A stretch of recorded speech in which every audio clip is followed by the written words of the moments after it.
Hey guys welcome back to our classes this side सी Divyanshu Banjal. Sir जल्दी से फटाफट वीडियो को लाइक करो, हम लोग फटाफट से हमारा आगे का लेक्चर कंटिन्यू करते हैं। सर हमने लास्ट लेक्चर में सर ये चीज़ कंप्लीट की हुई थी कि भाई कंपनीज एक्ट 2013 के हिसाब से अपने को ऑडिट रिपोर्ट में क्या चीज़ इंक्लूड करना है, सिंपल सा मैटर। अब मैं बात करूंगा सर स्टैंडर्ड्स ऑन ऑडिटिंग 700 के हिसाब से हमारी ऑडिट रिपोर्ट कैसे बनेगी। देखो बेसिकली 700 बताता है क्या क्या पैराग्राफ्स अपनी ऑडिट रिपोर्ट में होना चाहिए। ठीक है सर, तो यहाँ तक अपन ने कंप्लीट कर लिया था। ठीक है, मैं आगे यहाँ से स्टार्ट करूंगा sir standards on auditing 700। Sir इसमें मैं आपको रिलायंस की ऑडिट रिपोर्ट भी दिखाने वाला हूँ। ठीक है, बने रहना लास्ट तक। चलो स्टैंडर्ड्स ऑन ऑडिटिंग 700, सबसे पहले इसका नाम याद कर लो। सर नाम क्यों याद करना, हो सकता है आपसे एमसीक्यू में पूछ ली जाए, that's why we have to learn the name of this standards on auditing. इस ऐसे का नाम अपने को याद करना ही होगा। ठीक है सर, तो क्या बोला, forming an opinion and reporting on financial statement. Forming an opinion and reporting on financial statement, simple. Forming an opinion, forming FORMING, forming forming an opinion and reporting on financial statement. फटाफट इसको याद करो। ठीक है sir, अब हमारी जो audit report होगी किस तरीके से बनेगी, तो सर इसके अंदर बेसिक एलिमेंट्स होंगे। सर कैसे बेसिक एलिमेंट्स, हिंदी में बताओ। देखो हम जब ऑडिट रिपोर्ट बनाएंगे तो सबसे पहले डालेंगे टाइटल। ठीक है, मैं ये सारी चीज़ें बताऊंगा, चिंता मत करो सर, सिर्फ अभी रीड करना है, उसके बाद बताऊंगा इंपॉर्टेंट चीज़ क्या है कि अपने को याद क्या करना है, और फिर रिलायंस की रिपोर्ट भी दिखाऊंगा। ठीक है, सबसे पहले हम डालेंगे कि भाई टाइटल क्या है, कि भाई कौन सी ऑडिट है, किसकी रिपोर्ट है। फिर दूसरी चीज़ डालेंगे भाई इसका एड्रेस ही, किसको हम ये रिपोर्ट एड्रेस करना चाह रहे हैं। ठीक है, हम किसको ये दर्शाना चाह रहे हैं, किसके लिए हम ये रिपोर्ट बना रहे हैं, सिंपल सा मैटर। फिर तीसरी चीज़ है सर ओपिनियन सेक्शन, ऑडिटर अपना ओपिनियन देना चाहेगा कि भाई हम क्या कहना चाहते हैं, इस जो फाइनेंशियल स्टेटमेंट का हमने ऑडिट किया उसके बारे में हम क्या कहना चाहते हैं, वो सब चीज़ें। फिर उसके बाद जाएगा हमारा सर चौथा पॉइंट है sir basis of opinion. Basis of opinion, किस बेसिस पे मैंने अपना ओपिनियन दिया। फिर जाएगा गोइंग कंसर्न। ठीक है, फिर जाएगा की ऑडिट मैटर, शांति रखना, शांति रखना सब बता रहा हूँ, टेंशन मत लेना। फिर जाएगा हमारा अदर इन्फॉर्मेशन, फिर जाएगा मैनेजमेंट की क्या रिस्पॉन्सिबिलिटी है। फिर जाएगा भाई, सॉरी कहाँ पहुँच गया ये, एक मिनट रुको, ये वापस आ गया, एक मिनट रुकना।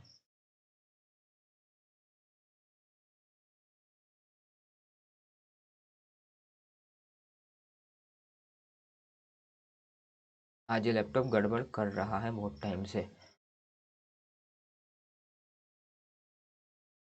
एक मिनट का टाइम देना, मैं अभी लेके आता हूँ उस चीज़ को। हम लोग आ गए वापस।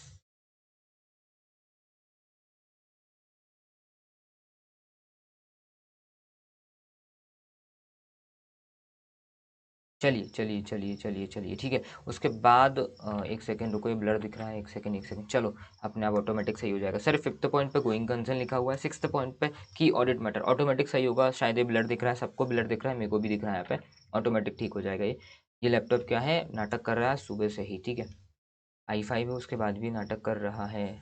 हाँ ठीक है, की ऑडिट मैटर सिक्स वाला पॉइंट। फिर सेवन वाला पॉइंट है हमारा अदर मैटर्स के बारे में बात करेगा।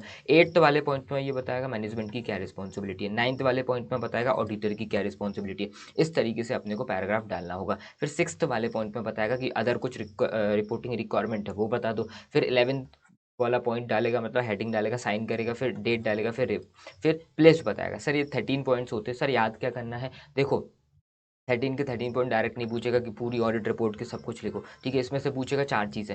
सर या तो आपसे क्वेश्चन पूछ सकता है, ओपिनियन के सेक्शन पे क्वेश्चन आ सकता है। ठीक है, या तो फिर आपका आ सकता है बेसिस ऑफ ओपिनियन के बेसिस पे आ सकता है।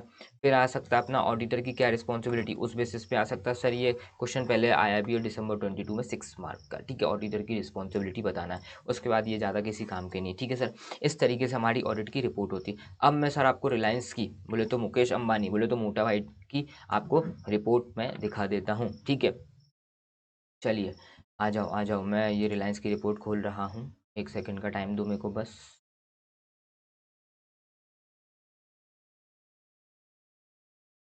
खुलेगी खुलेगी, शांति रखना, शांति रखना, खुलेगी खुलेगी, हैव पेशेंस।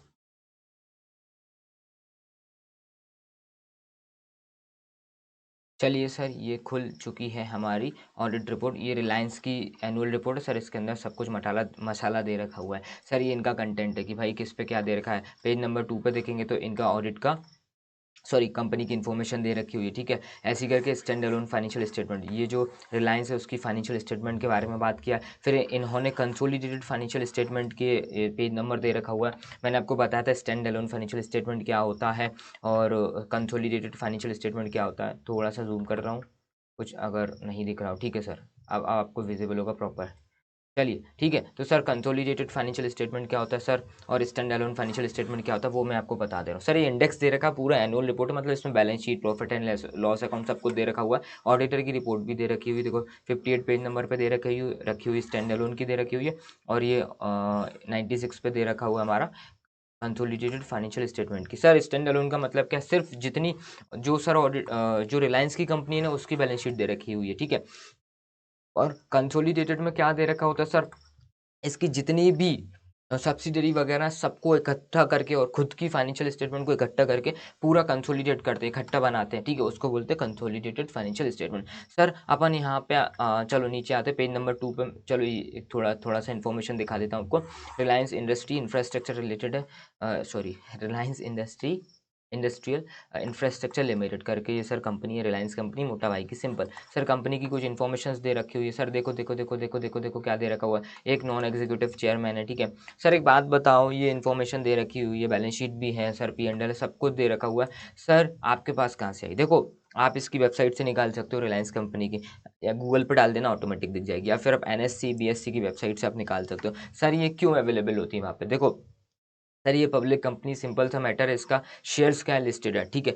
तो ये पब्लिक के लिए इनको इन्फॉर्मेशन देना पड़ता है, balance sheet, profit and loss account, ये एनुअल रिपोर्ट और कैश फ्लो स्टेटमेंट हो गया, ऑडिटर की रिपोर्ट, ये सारी चीज़ें इनको पब्लिकली रिलीज करनी होती है, पब्लिक को देनी होती है। रूल है क्योंकि पब्लिक का पैसा इस कंपनी में लगा हुआ है, सिर्फ रिलायंस का पैसा नहीं लगा, मतलब सिर्फ मुकेश अंबानी का पैसा नहीं लगा हुआ है सर। आप शेयर्स वगैरह खरीदते होंगे, दैट मीन्स पब्लिक से भी इन्होंने पैसा लिया हुआ है, ठीक है। तो ये क्या है सर, पब्लिक कंपनी है, इनको मैंडेटरी है कि भैया इनको अपने balance sheet, profit and loss account किसको बताने होंगे सर, पब्लिक को। क्यों क्यों क्यों, क्योंकि फ्रॉड तो नहीं कर रहे हैं, क्योंकि पब्लिक का भी पैसा लगा हुआ है, ठीक है सर। अब सर यहाँ पे आते कंपनी की कुछ इन्फॉर्मेशन दे रखी हुई है, देखो सर 1 2 3 4 चार नॉन इंडिपेंडेंट डायरेक्टर्स दे रखे हुए हैं, इसमें एक श्रीमती भी लिखा हुआ है, ये लड़की है, ये लेडीज़ है, इंडिपेंडेंट डायरेक्टर। सर एक रूल होता है कि भैया जो लिस्टेड कंपनी उसमें एक इंडिपेंडेंट डायरेक्टर होना चाहिए, वो भी लेडी होना चाहिए, तो ये श्रीमती दे रखी हुई है। सर अपन ने एक ऑडिट कमेटी पढ़ा था, ऑडिट कमेटी में अपन ने देखा था कि आपके कंसेप्ट यहाँ पे क्लियर करते जा रहा हूँ थोड़े थोड़े, कि अपन ने क्या है सर ऑडिट कमेटी में देखा है कि भैया 3 डायरेक्टर चाहिए,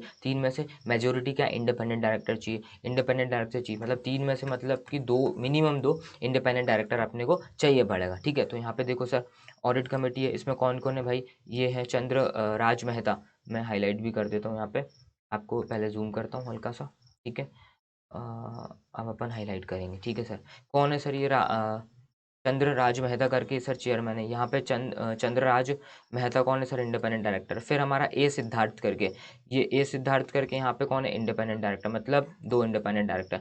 तीसरा क्या है सर, रिद्धि, रिद्धि भी यहाँ पे कौन है सर, इंडिपेंडेंट डायरेक्टर, मतलब जो हमारी ऑडिट कमेटी है, मेजोरिटी बोला इंडिपेंडेंट डायरेक्टर चाहिए, तो उन्होंने कहा तीनों इंडिपेंडेंट डायरेक्टर रख दिए गए, ठीक है, कोई दिक्कत नहीं। नॉमिनेशन एंड रेमुनेशन कमेटी शायद आपके में है नहीं है, वैसे स्टेक होल्डर कमेटी है कि नहीं, सही नहीं है शायद। सीएसआर के लिए भी आपके रिगार्डिंग कुछ भी नहीं, ठीक है, तो ये आपके किसी काम की चीज़ नहीं। सर हम यहाँ पे बात करेंगे ऑडिटर की। सर ऑडिटर कौन है, Chaturvedi and Shah LLP limited liability partnership, ठीक है। सर एलएलपी लिखा हुआ है, आपने बोला था पार्टनरशिप फर्म तो कभी ऑडिट नहीं कर सकती। सर पार्टनरशिप फर्म ऑडिट नहीं कर सकती, मैंने आपको पहले पढ़ाया था कि भैया बॉडी कॉर्पोरेट नहीं कर सकती, other than LLP limited liability partnership वाली फर्म कर सकती है।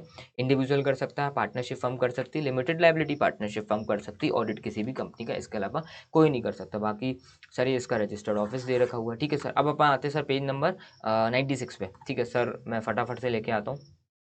वहाँ पे अपने को पढ़ना है ऑडिटर की रिपोर्ट, ऑडिटर की रिपोर्ट, ऑडिटर की रिपोर्ट, ऑडिटर की रिपोर्ट पढ़ेंगे हम। ये उसका कुछ दे रखा हुआ, बैलेंस शीट पी एंडल दे रखा है शायद, हाँ। आ जाओ आ जाओ, बैलेंस शीट पी एंडल भी एक बार तुम देख लो। क्या दे रखा हुआ है, बहुत ऊपर दे रखा हुआ है, ये दे रखा हुआ है, ठीक है। ये देखो statement of profit and loss account दे रखा हुआ है सर इसका। सर इसकी इनकम दे रखी हुई है, ये देखो ये 7,997 लाख है, ये लाख में है, ठीक है, समझना कि 7,000 रुपये कमाए, ठीक है, ये सब चीज़ दे रखी हुई है, इसकी बैलेंस शीट दे रखी हुई है 31 मार्च 2023 की, सर ये देख सकते हो, अपने किसी काम की नहीं, अपन करेंगे क्या इन फोकट की चीज़ों का, ठीक है।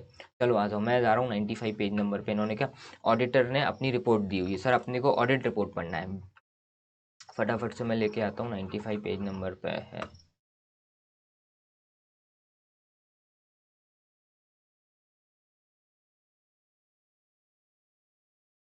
चलो सर, ये दे रखी हुई है, सर क्या दे रखी हुई है, independent auditors report, sir independent auditors report ऐसे 700 के हिसाब से अपने को बनाना है, ठीक है सर, अपने को ऐसे 700 के हिसाब से अपने को बनाना है सर, ओके सर बना देंगे। सर मैंने आपको सबसे पहले क्या पढ़ाया हुआ था कि भैया अपने को टाइटल लिखना है, टाइटल क्या है सर, इंडिपेंडेंट ऑडिटर्स रिपोर्ट, ठीक है, क्या है सर, ये टाइटल है इंडिपेंडेंट की ऑडिट, मैं एक बार आपको चेक भी कराता हूँ, एक सेकेंड रुको, सर अपन ने जो जो पढ़ा है वो है कि नहीं है, ठीक है, आ जाओ, वापस आओ वापस आओ वापस आओ। आज मेरा साथ लैपटॉप नहीं दे रहा है, बार बार ये हैंग कर रहा है, दिक्कत दे रहा है, और आज ही अपने को रिक्वायरमेंट थी चीज़ों को दिखाने की, है ना। एक सेकेंड रुको जब तक ये आता है। आ गया आ गया आ गया। सबसे पहली चीज़ सर, यहाँ पे अपन ने टाइटल की बात की हुई थी, कहाँ गया ये टाइटल, ये रहा, आजा आजा आजा, हाँ ये रहा सर, टाइटल की बात की हुई है, फिर एड्रेस की बात की हुई है, सर टाइटल में क्या जाएगा, सर टाइटल में दिखाएगा, क्लियरली दिखाएगा कि ये सर इंडिपेंडेंट ऑडिटर की रिपोर्ट है, ठीक है सर, ये क्लियरली दिखाएगा, पहला पॉइंट मैं आपको पढ़ाऊंगा, ठीक है। फिर दूसरा पॉइंट है सर एड्रेस ही, किसको मैं ऑडिट रिपोर्ट दिखा रहा हूँ, तो फटाफट दूसरा पॉइंट यहाँ पे पढ़ लो, मैं दोनों चीज़ें वहाँ पे कंप्लीट कराऊंगा, मेरा और ये लैपटॉप साथ नहीं दे रहा है, बार बार हैंग कर रहा है, इससे अपना टाइम वेस्ट होगा, 3 पॉइंट यहाँ पे पढ़ते, फिर 2-3 पॉइंट मैं वहाँ से चेक करा दूंगा, ठीक है। दूसरी चीज़ का एड्रेस ही, किसको अपन एड्रेस कर रहे हैं, मतलब अपन किसको ये रिपोर्ट दे रहे हैं, ऑडिटर किसको ये रिपोर्ट देगा, सिंपल, ठीक है। तो क्या दे रखा हुआ है, the auditor's report is normally addressed to share holder, अपने को रिपोर्ट किसको देना है, शेयर होल्डर को, ठीक है। और TCWG, मैनेजमेंट से ऊपर बैठा होता है TCWG, those charge with governance, those charge with governance, ठीक है, TCWG को देना पड़ेगा। Whose financial statement are being audited, जैसे रिलायंस की फाइनेंशियल स्टेटमेंट क्या हो रही, ऑडिट हो रही है, तो ठीक है, उसके उसके शेयर होल्डर्स को देना है या फिर TCWG को देना है। सर TCWG हमने पहली बार नाम सुना है, इतना ध्यान रखो, मैनेजमेंट से ऊपर बैठा होता है, दोस्त charge with governance, those charge with governance, ठीक है।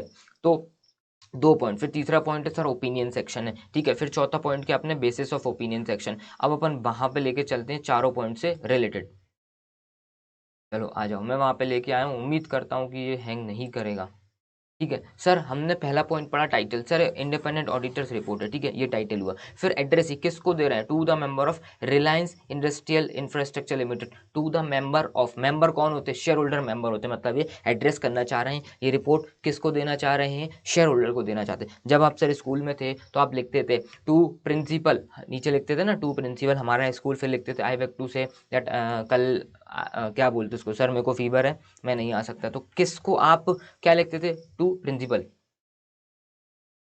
हाँ ऐसा लिखते थे, I beg to say that I am suffering from fever since last night, ठीक है, ऐसा करके लिखते थे वो चीज़ें। तो किसको तुम लिखते थे सबसे पहले, टू प्रिंसिपल, किसको देना चाहते हो, प्रिंसिपल को, या फिर तुम तुम्हारी क्लास टीचर को देना चाहते हो, तो यहाँ पे भी ऑडिटर लिख रहा है किसको दे रहा है, ये मेंबर को देना चाह रहा है, ठीक है। ये क्या हुआ सर, पहला वाला पॉइंट ये हुआ हमारा, क्या है सर, टाइटल हुआ। दूसरा हमारा एड्रेस ही हुआ, किसको देना चाह रहा है। फिर अपना जाएगा सर ओपिनियन, भाई ऑडिटर का क्या ओपिनियन है इसमें, ठीक है। फिर चौथा पॉइंट क्या बताया इन्होंने, बेसिस ऑफ ओपिनियन, हमने जो ओपिनियन दिया किस बेसिस पे दिया सब पढ़ाऊंगा। फिर पांचवा पॉइंट क्या बोलेगा सर, की ऑडिट मैटर, सर ये की ऑडिट मैटर, की ऑडिट मैटर है।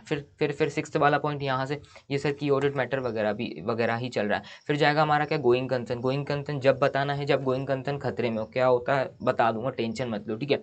फिर उसके बाद देना information other than financial statement and auditors report, other information दे दिया इन्होंने, ठीक है। और फिर मैनेजमेंट की क्या रिस्पॉन्सिबिलिटी है वो बता दिया। फिर अगले पे बता दिया ऑडिटर की क्या रिस्पॉन्सिबिलिटी है, ठीक है। उसके बाद इस तरीके से हेडिंग्स आएंगी, ठीक है। फिर अदर रिपोर्टिंग रिक्वायरमेंट के बारे में बताना है तो इन्होंने अदर रिक्वायरमेंट बता दिया, ठीक है। फिर कुछ और अदर, सॉरी ये पहले अदर मैटर, हाँ ये वही चीज़ चल रहा है, अदर रिपोर्टिंग रिक्वायरमेंट वाला अदर मैटर चल रहा है, वही चीज़ चल रहा है। फिर उसके बाद क्या है sir, date signature sign, signature date place, ठीक है, सिग्नेचर डेट प्लेस लिखा जाएगा। देखो चतुर्वेदी एंड शाह LLP, ठीक है, ये क्या है सर, फर्म है, तो फर्म ने अपना रजिस्ट्रेशन नंबर डाला, चार्टर्ड अकाउंटेंट भी लिखा हुआ है, ठीक है। अमित चतुर्वेदी ये सर पार्टनर है, ठीक है। मेंबरशिप नंबर डाला है, यूडिन नंबर होता है, यूडिन नंबर उसको पता होगा जो आर्टिकलशिप में है जो जाता है, ठीक है। ये प्लेस डाली हुई है, डेट डाली हुई, ठीक है। इस तरीके से मतलब ये हेडिंग हेडिंग अपने को पढ़नी है, कुछ कुछ कंटेंट अंदर का भी पढ़ना है। चलो आ जाओ मेन, मैं अपनी बुक पर मैं लेके आता हूँ, ठीक है। अब ये हल्का सा हैंग कर गया मेरा लैपटॉप, ये मजे ले रहा है जीवन के मेरे। चलो मजे लेना इसने बंद कर दिए। चलो तो सबसे पहली चीज़ क्या है सर, टाइटल के बारे में हम बात करेंगे। मैं थोड़ा सा आपको जूम करूँगा जिससे आपको सुंदर लगे चीज़ें। चलिए सर हम टाइटल के बारे में बात करेंगे सर। तो टाइटल में क्या बोला गया सर, अपने को याद क्या करना है सर, ये वाला याद करना, ओपिनियन सेक्शन। बस अपने को टाइटल बता दिया कि भैया auditors report shall have a title that clearly indicate करे that it is a report on independent auditors report. वो टाइटल लिखना है कि इंडिपेंडेंट ऑडिटर की रिपोर्ट है, सबसे पहले लिख देना। फिर एड्रेस ही अपन किसको एड्रेस करना चाह रहे हैं, मतलब ये रिपोर्ट में किसको देना चाह रहा हूँ। The auditor report, the auditor's report is normally addressed to share holder और टीसीडब्ल्यूजी। टीसीडब्ल्यूजी को काटना है तो काट दो, कोई दिक्कत नहीं है। शेयर किसको दी जाती है सर, शेयर होल्डर्स को दी जाती है। Whose financial statement are being audited, किसके शेयर होल्डर को देना है, दो फाइनेंशियल स्टेटमेंट, जिस कंपनी की फाइनेंशियल स्टेटमेंट क्या हो रही है, ऑडिट किया जा रहा है, उस ही के शेयर होल्डर को देना, हर किसी के शेयर होल्डर को नहीं देना है, मतलब उसको एड्रेस करना है, ठीक है। फिर हमारा opinion section. Sir opinion section में ऑडिटर अपना ओपिनियन देगा कि ये जो हमारी फाइनेंशियल स्टेटमेंट बनी हुई है, मैंने जिसका ऑडिट किया हुआ है सर, इसमें ट्रू एंड फेयर व्यू दिखाई दे रहा है या नहीं दे रहा है, उससे रिलेटेड इसको बात करना है। तो ये क्या लिखेगा सर, ये पॉइंट याद रखो, ओपिनियन सेक्शन से आपको डायरेक्ट क्वेश्चन पूछ सकते हैं कि ऑडिटर अपनी रिपोर्ट में ओपिनियन सेक्शन में क्या क्या चीज़ें डालेगा, ठीक है। तो सबसे पहला क्या पॉइंट लिखना है भैया, आपको हेडिंग के अंदर लिखना है, इट इंक्लूड्स करता है ऑडिटर का ओपिनियन, कि भाई ऑडिटर का ओपिनियन क्या है, auditors opinion on true and fair view of financial statement. वो बताएगा कि ट्रू एंड फेयर व्यू है कि नहीं है, ठीक है। अब इसके अंदर तीन चार पॉइंट और अपने को याद करना है। पहला पॉइंट क्या था सर, ऑडिटर्स ओपिनियन बताएगा true and fair view present है कि नहीं है फाइनेंशियल स्टेटमेंट में। दूसरा पॉइंट ऐसे ही लिखते हुए चले जाना, कोई दिक्कत नहीं, फर्स्ट पॉइंट बना के लिखो, फिर दूसरे पॉइंट में लिख दो, नंबर पूरे मिल जाएंगे, कोई दिक्कत नहीं। और भी बातें इसके अंदर इंक्लूड करना है। तो सर ये इसका पहला पॉइंट क्या है, identify the entity whose financial statement have been audited. पहले एंटिटी बताओ कौन सी कंपनी का तुम ऑडिट करने जा रहे हो, तो सबसे पहले लिखना भैया मैं रिलायंस का ऑडिट करने वाला हूँ। क्या कर रहा हूँ sir, identify the entity whose financial statement have been audited, ठीक है। ऑडिट किसका कर रहा हूँ, ठीक है, एक ये चीज लिखना है। फिर दूसरी चीज लिखना है, state that the financial statement have been audited, लिखना है कि मैंने फाइनेंशियल स्टेटमेंट ऑडिट कर दी है, ठीक है। ये चीज लिखना है, ये ओपिनियन सेक्शन में, कि भैया मैंने रिलायंस का ऑडिट किया हुआ है और मैंने फाइनेंशियल स्टेटमेंट कंपनी के ऑडिट कर दिए, ठीक है, दो चीज़। फिर तीसरी चीज़ क्या लिखना पड़ेगा, identify the title of each statement comprising the financial statement. ये बैलेंस शीट है, ये प्रॉफिट एंड लॉस अकाउंट है, ये कैश फ्लो स्टेटमेंट है, ये नोट्स टू अकाउंट है, ये क्या आइडेंटिफाई करो टाइटल, सारे टाइटल जो जो टाइटल दे रखे हैं ना बैलेंस फाइनेंशियल स्टेटमेंट के, कि बैलेंस शीट है, पी एंड एल है, सबसे पहले तुम ढूंढो कि बैलेंस शीट है कि नहीं, पी एंड एल है कि नहीं है, ठीक है, इसके फॉर्मेट सही है कि नहीं, ये सब चीज़ें लिखो, ठीक है। फिर रेफर टू नोट्स, जो नोट्स टू अकाउंट होते हैं उसको रेफर करना है कि मैंने नोट्स टू अकाउंट रेफर किए कि नहीं किए, including the summary of significant accounting policies.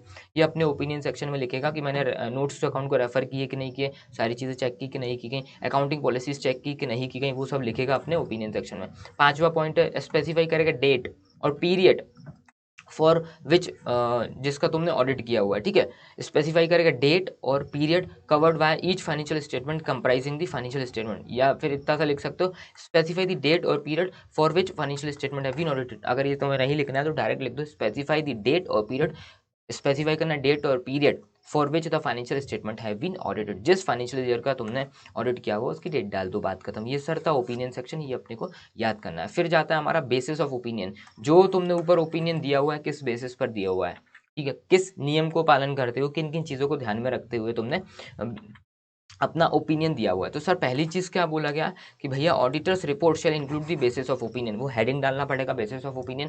फिर उसके अंदर अपने को 4 पॉइंट ये याद करना है सर, ठीक है, सिंपल सिंपल पॉइंट से दिमाग नहीं लगाना। State that the audit was conducted in according ऐसे लिखा हुआ है स्टैंडर्ड्स ऑन ऑडिटिंग, ये पूरा लिख देना एग्जाम में, ठीक है। सर क्या कि मैंने जो ऑडिट किया हुआ है स्टैंडर्ड्स ऑन ऑडिटिंग को फॉलो करते हुए किया हुआ है, सिंपल पॉइंट है सर। हाँ जी सर बिल्कुल सिंपल है सर। लिखो, याद करो, क्या सर याद करना, state the audit was conducted in accordance with SAs, ठीक है। और हाँ एक टेस्ट के रिगार्डिंग एक चीज़ मैं बोल दूँ आपको, हमने चैप्टर 7 स्टार्टिंग में मैंने चैप्टर 7 कंप्लीट कराया था, उसके बाद मैंने बोला था टेस्ट देने का, ठीक है। अब मैं क्या सोच रहा हूँ, अब अपना पूरा सिलेबस कंप्लीट होने के बाद फुल टेस्ट दे देने हैं तुम 2, ठीक है। कितने सर देना है? 2 तुम्हें फुल टेस्ट और देना है, पूरा सिलेबस कंप्लीट करना। ज़्यादा सिलेबस बचा नहीं है, 60-70% सिलेबस हो जाएगा अपना, ठीक है, इस लेक्चर के बाद। तो मैं सोच रहा हूँ एक तो चैप्टर 7 कंप्लीट किया था जब मैंने स्टार्टिंग में बोला था लेक्चर्स में, मतलब 3-4 लेक्चर हुए होंगे शायद, जब भी बोला था, ठीक है। एक टेस्ट वहाँ दिया तुमने, अब एक पूरा सिलेबस कंप्लीट हो जाए ना उसके बाद दे देना, फिर से एक बार रिवाइज करके फिर दे देना। दैट मीन्स 3 तुम्हें टेस्ट देना मैंडेटरी है, ठीक है, 3 टेस्ट देना मैंडेटरी है, ठीक है। अगर तुम चैप्टर वाइज वगैरह नहीं दे रहे हो, ठीक है, चलेगा, कोई दिक्कत नहीं, लेकिन एक बार फुल टेस्ट ज़रूर देना है, ठीक है। तो बेसिस ऑफ ओपिनियन में क्या बोलना है कि भैया जो मैंने ऑडिट किया हुआ है वो ऐसे के हिसाब से किया हुआ है, एक पॉइंट। दूसरा पॉइंट है रेफर टू द सेक्शन, ये काट दो, तुम्हें याद क्या करना है वो पॉइंट मैं बता रहा हूँ। Auditors report that describe the auditors responsibility under the SS. Auditors report, audit की जो रिपोर्ट है वो बताएगी कि ऑडिटर की क्या क्या रिस्पॉन्सिबिलिटी थी। तो ये पॉइंट लिखना है कि auditors report that describe the auditors responsibility under the SS, कि भैया ऑडिटर की क्या क्या रिस्पॉन्सिबिलिटीज थी, किसके अंदर सर? ऑडिट के अंदर, ठीक है।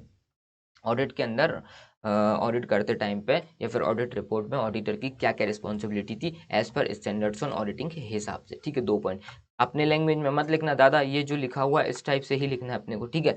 अब तीसरा पॉइंट क्या लिखना है sir? Include a statement that the auditor is independent to the entity. क्या लिखना है सर तीसरा पॉइंट? कि ऑडिटर इंडिपेंडेंट था, जब भी ऑडिटर अपना ऑडिट कर रहा था वो इंडिपेंडेंट था, डिपेंडेंट नहीं था, किसी के दबाव में आके काम नहीं किया हुआ। इतना पॉइंट लिखना है तीसरा पॉइंट, ठीक है। चौथा पॉइंट क्या लिखना है? स्टेट, ये भी काट दो आप, यहाँ से आ जाओ। Auditor has obtained sufficient and appropriate audit audit evidences for to base a auditor's opinion. इस टाइप से आप लिख सकते हो, मैं यहाँ पे लिख दे रहा हूँ जिससे आपको कंफ्यूजन ना होगा, क्योंकि मैं चीज़ें थोड़ी सी आसान करके लिख रहा हूँ क्योंकि आपको याद हो जाएंगी, ठीक है। क्या लिखना है सर? चौथा वाला जो पॉइंट है, फोर्थ वाला पॉइंट है, इसमें आप लिख दो auditor has obtained auditor has obtained sufficient appropriate audit evidences, sufficient appropriate audit evidences, ई आएगा यहाँ पे, रुकना,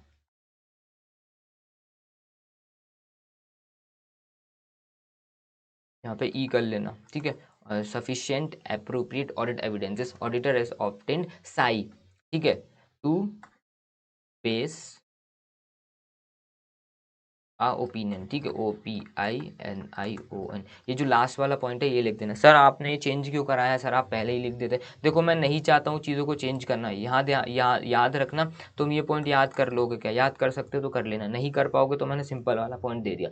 तो सर आपने जो सिंपल वाला पॉइंट है वो यहीं पर क्यों नहीं लिखवाया? देखो मैं इसलिए नहीं लिखवाना चाहता, मैं अपनी समरी बुक नहीं बिगाड़ना चाहता। कल के दिन अगर तुम स्टडी मेट लेके बैठे, तुमने बोला सर, आपने बोला कि 95% 98% सारा सिलेबस कंप्लीटेड है, मतलब हमारी स्टडी ये इसमें समरी बुक के अंदर इंक्लूडेड है, तो सर मैं एज इट इज़ उठा के लेके आया हूँ, चीज़ों को चेंज नहीं करना चाहता, ठीक है।